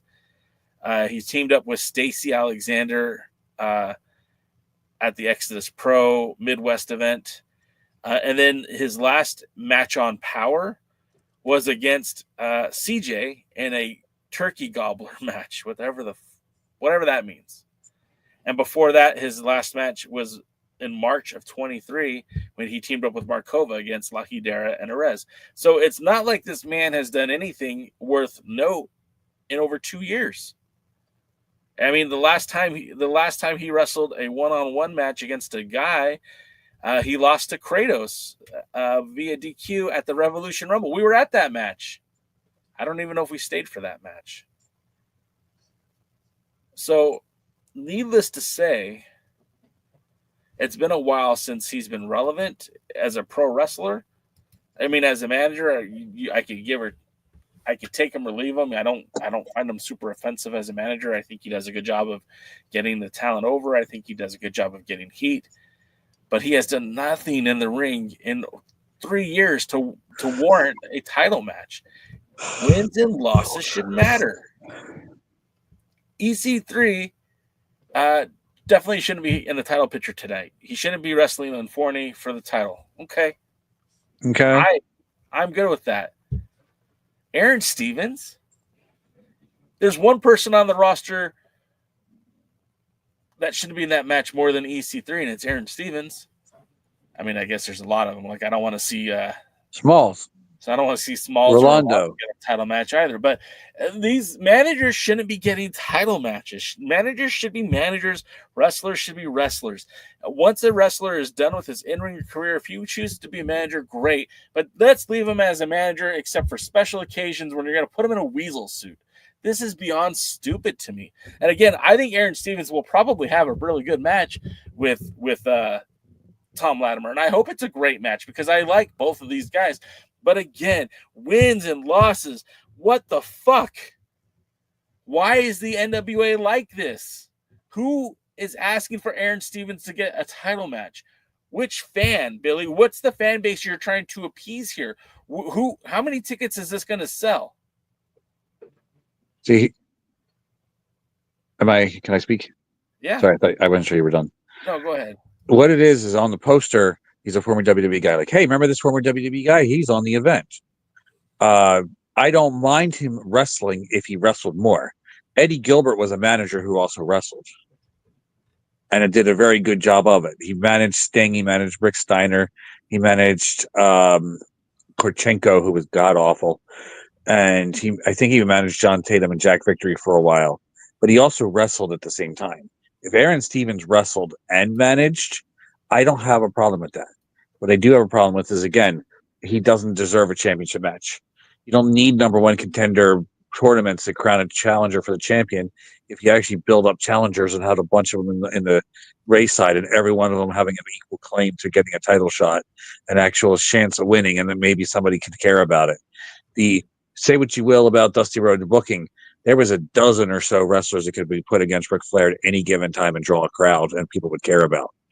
There is nobody in the NWA right now that could draw any kind of anything, I think, if for a long-term interest in the world's title, let alone the TV title, let alone the national title, let alone the women's title, let alone the women's tag team title, let alone the women's television title, let alone the Cuban American International Space Force Championship. Because that's all basically, what it is right there. It's just a bunch of letters, way too many titles, not enough challengers. People can put concentration on the wrong stuff. Holiday would have been great if they actually brought him in and gave him matches. Plunkett. Yeah, they could, again, if they actually would have built him up, any one of them could. There's wrestlers in the company that could mean something. Thrill-Billy's one of them, but they don't know what to do with them. Yeah, I mean, look, there's all kinds of people on the roster that could make interesting challengers.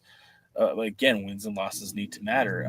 A guy like Daisy Kills, I think, is very, very interesting.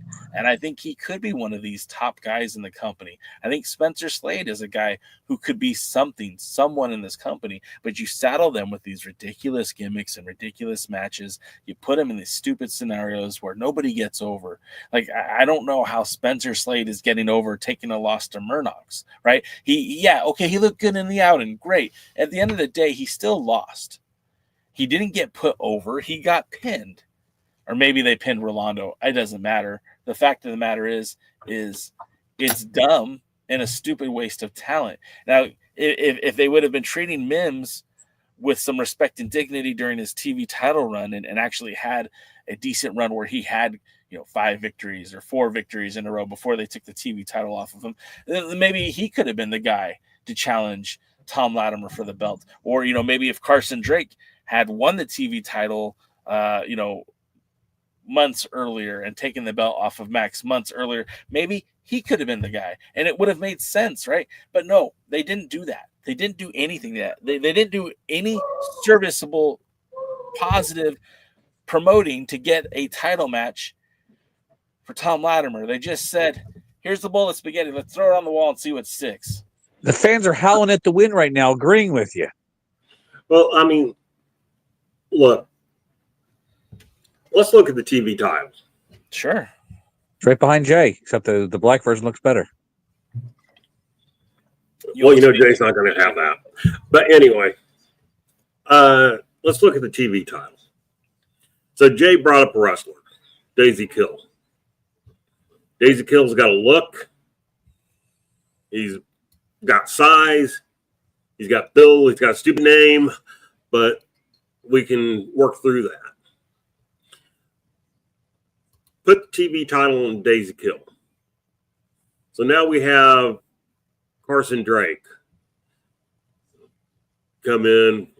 He can win a match on Power, and then the next week challenge, and Daisy Kill can beat him. So then you have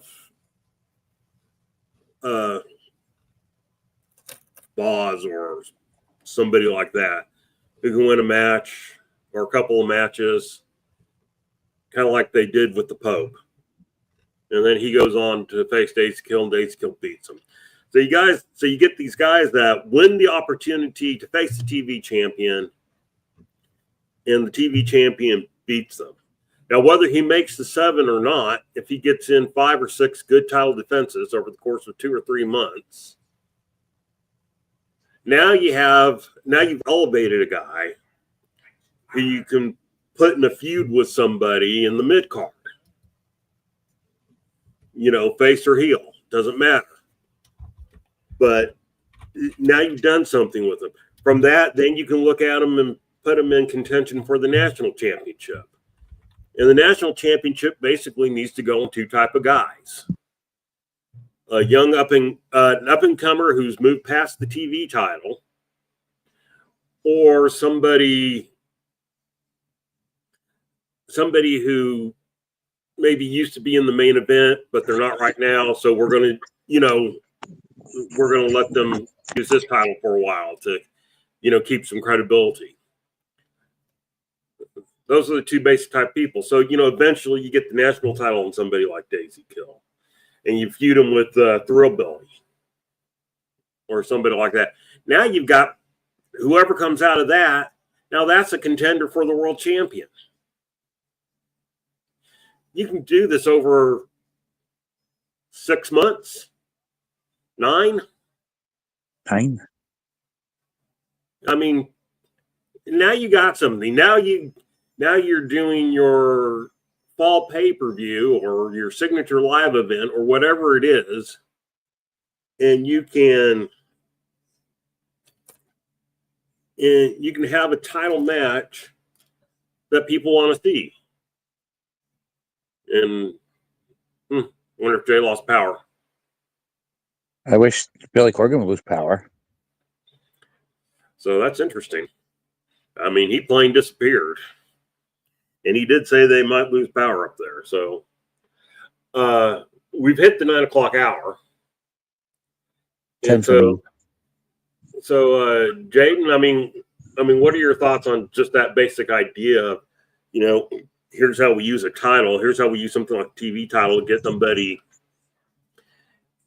somebody over. Start building them. Build them up. That's exactly what the TV title's for. TV title is for to build somebody up. Jay's trying to come back. Trying. There he goes. You lose power? So I lost internet. I don't know if you guys can even hear me now. We can. Yeah. It's not great, but we can. I can't hear you for whatever reason. This is fun. Well, do sign language, DK.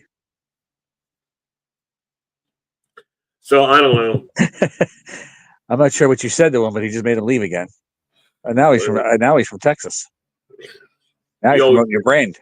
He always should be from Texas. So anyway, and he should promote my brand. But brand. Proving I don't have one. So yeah, you were saying TV title is to help. It should be to build people up, build them up to the next level, or occasionally put on a bigger star just to put the TV title over and create its prestige a little bit. But it should be mostly to create new young talent, new stars that should be built up to the mid card, and then use that to potentially national title, potentially to build up to the main event. Just like you said, while you're also building continuous talent and having multiple feuds and having storylines that people actually care about and matches that people actually care about and well built up intricate ideas. And right now with the NWA, the changes I would do is get rid of the 6:05 time limit, make it a 10-15 minute time limit for the TV title. Do that same thing for the women's TV title. Alternate between the women's men's. One's being defended while the other one's got a contenders match going on. And then build up, get rid of the events as the signature live events as TV tapings and just do them on YouTube and Instagram and X and Blue Sky and anything else that would promote it, and then hype it up on everywhere and just put those big events on some kind of format out there, and then use the TV tapings as actual TV tapings and get all the stuff out of the can and try to make it a lot more recent and build up for a good company and build up stars. Just there's so much better you can be doing, really, and just build 4 times a year big events on some kind of social media or something out there that these TV tapings can build toward to really build up those world title, and just use the all the other promotions out there that are in the NWA, the affiliates and the members or whatever the hell they're calling them now, and use them to find young talent, develop talent, and send their champions around to make those championships mean something. But that's just me. Yeah, well. Can you hear us yet, Jay? I don't think Jay can hear us because he's back to being frozen. Yeah. Poor guy. Uh-oh. Hey. Now we got 2 Jays. I don't know how to get this one out. That's good enough. Okay. Yeah, I kind of heard some of what you guys were saying, and the internet went out, but it's back up, I guess. Titles, competitors should be built up, and I think that's all we're going to say about that. All right, Forrest. Spencer Slade is no dick dancer. Overmetal says that Texas is the land of superior tacos. I don't think he's ever been to California, so. But he's right. I've been to Texas and I tacos, and I wasn't impressed. I've been to California and had tacos. I wasn't impressed. I didn't have tacos either places, so I'm just happy to get tacos that I can get. I've been to Mexico and eaten tacos, and guess what? They taste a lot more like the California tacos than they did the Texas tacos. Really? I like white people tacos too. I lived in Mexico for 2 summers. Oh yeah? Yeah. What part of Mexico? Monterey, actually. You're like New Mexico. I was like, Santa Fe doesn't count. Get out of here, Albuquerque. No, I mean it was in Mexico. I'm from Africa. God bless South the Africa. rains down in Africa. Yeah. Okay, so I mean I don't know what else to say. I was gonna go on a little bit about the tangent about this whole Exodus Pro invasion angle. You know, they were supposed to have this match last week against EC3 and Tom Latimer, supposed to be for the world title. And we had the beginnings of a pretty decent match, and it turned into shit. You had the Exodus Pro guys come in and break up the match, obviously, which again, it's not like leaders and rulers aren't known to do stupid things, but EC3 had talked about for months that he built Tom Latimer up. He built Tom Latimer to be his rival. And then the first thing he does after he loses to his rival is call in reinforcements to have them beat up his rival because he can't do it by himself. It kind of, to me, that's a bad story, right? Like you had EC3 as this, modern take on Greek mythology and Plato, and he had these great grand democratic ideas of ancient Greece and ancient Rome. And then what do we get? The minute he loses the title, he pulls out a bunch of NWO black and white guys. Yeah.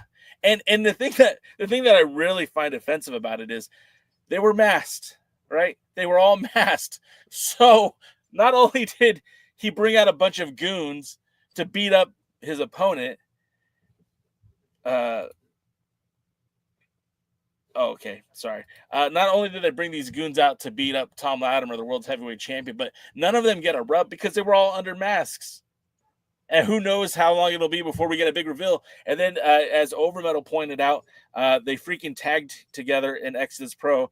Zero mention of that in Power. They also didn't seem to mention that whole invasion attacking of Tom Latimer during EC3's match. In fact, they didn't even give us EC3's match this week. It was literally he cut it and talked over a YouTube short version of his match, which was probably for the best because I don't think I would have enjoyed it anyways. I don't know what the NWA is thinking right now. I don't know that. I'm beginning to wonder if they could even be saved. Jaden, I don't know that, for 5 years I've been saying, well, the NWA is really close to making it. Like they're really close to being the next big thing. And I felt like they were within finger distance. Like, put your hand out, touch my hand. They were there. At the beginning of Power 2019, they were there. And they still haven't recovered from COVID, man. They Nope. still haven't. They haven't got back to where they were. The storylines have progressively gotten worse. The direction of the company has progressively gotten worse. I heard you guys talking about, time and date, getting shows out, stuff is in the can for months at a time. There's no reason for any of it. If Billy decided tomorrow that he wanted to put everything out on YouTube to get everyone caught up, he could, or X. And as they are doing these signature live events, Reality of Wrestling just posted recently that they're going to do a live event on the internet. WWE's doing shows on Netflix. Hell, Exodus Pro just had a live event on YouTube a few weeks ago. Hey, NWA, why don't you just put this out? Why don't you do the Shockwave and put it out? There's no difference now between your pay-per-views and signature live events than regular house show TV tapings. And it just feels like you lost something special you had with pay-per-views. Maybe you weren't making money on them, but are you making money now with just doing TV shows? The whole thing about this is, you said they haven't recovered from the pandemic. Well, who's gotten more and more involved since the pandemic. Billy. Yeah, I mean, and we're seeing. We used to see Billy's vision through filters. You know, we've all kind of said there were people who were kind of filtering it, and I've said a long time now. I don't know that Dave Marquez would have lasted. I don't know that Lagana would have lasted, because at some point Billy was going to be in charge, and he likes being in charge, and so he was going to be in charge at some point. And then we saw, you know, the fallout with Joseph Hutton. Yeah. And we saw him try and pretend like none of it happened after Hutton died. Yeah. Look, Billy needs a filter. He needs somebody to take the edges off his insanity. And it's like, well, and kind of get back to that. Where do you want? I said it. Listening to Billy try to explain why Smalls was the one in the cage in a match that was supposed to be for getting even, for Smalls getting hit in the balls twice by Stevens. Even Billy couldn't make sense of it. I mean, it was hilarious. That was the most I laughed at an NWA show in quite some time. It was sad and pathetic, but it was funnily sad and pathetic. He could not do it. He could not make it make sense. And he knew he could not make it make sense. You could tell. And it was just, and none of his booking makes sense. And I think the parts that do probably are interfering. I think the women's division being better than the men's division is probably because Jazz runs it more than he does. And I just don't know. Oh, there may be people in the front office that have the balls to tell him no, but he's not going to listen to them, and he'll fire him afterwards. Well, and that's when he gets tired of hearing it.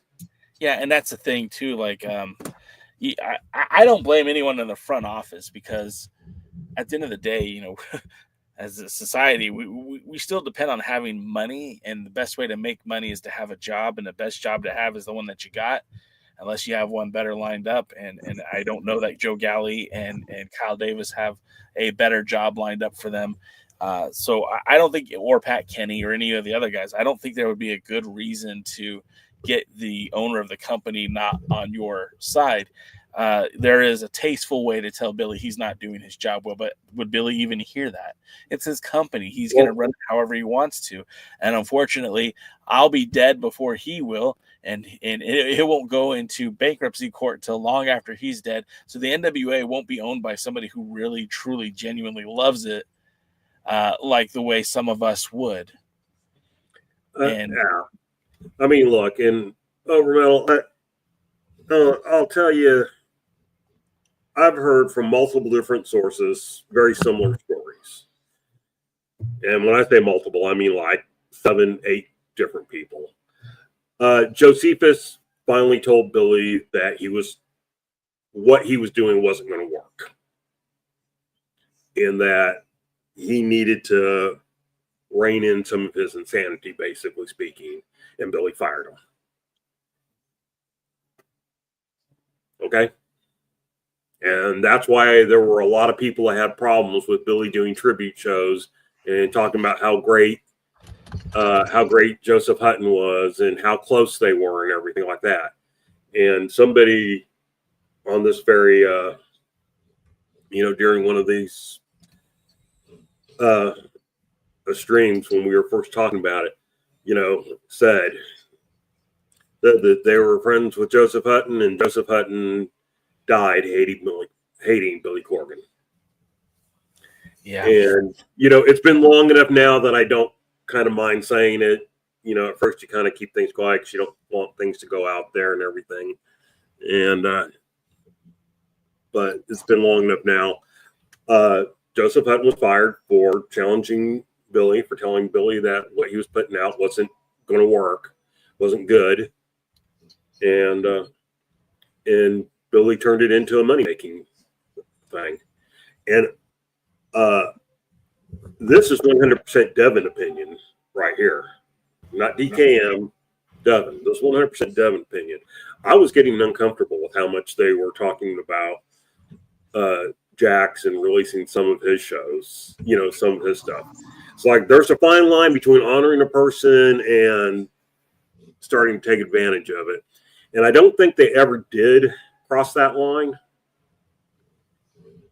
But I did get worried there for a minute. And so there you go.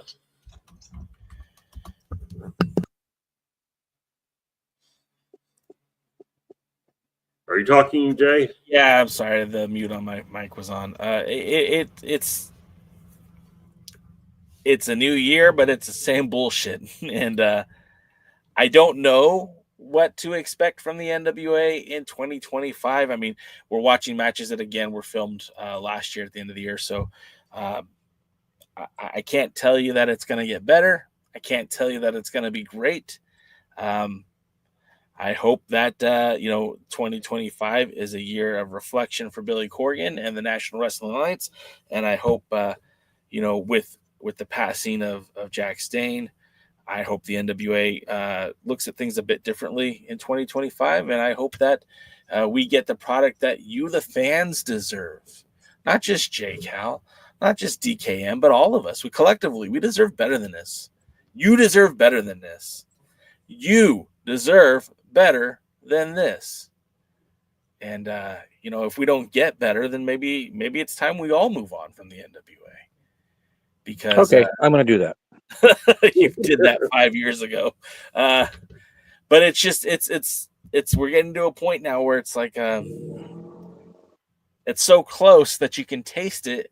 And then it's not what you wanted it to be when you tasted it. It's exactly the opposite of what you wanted. It's expecting chocolate and eating shit.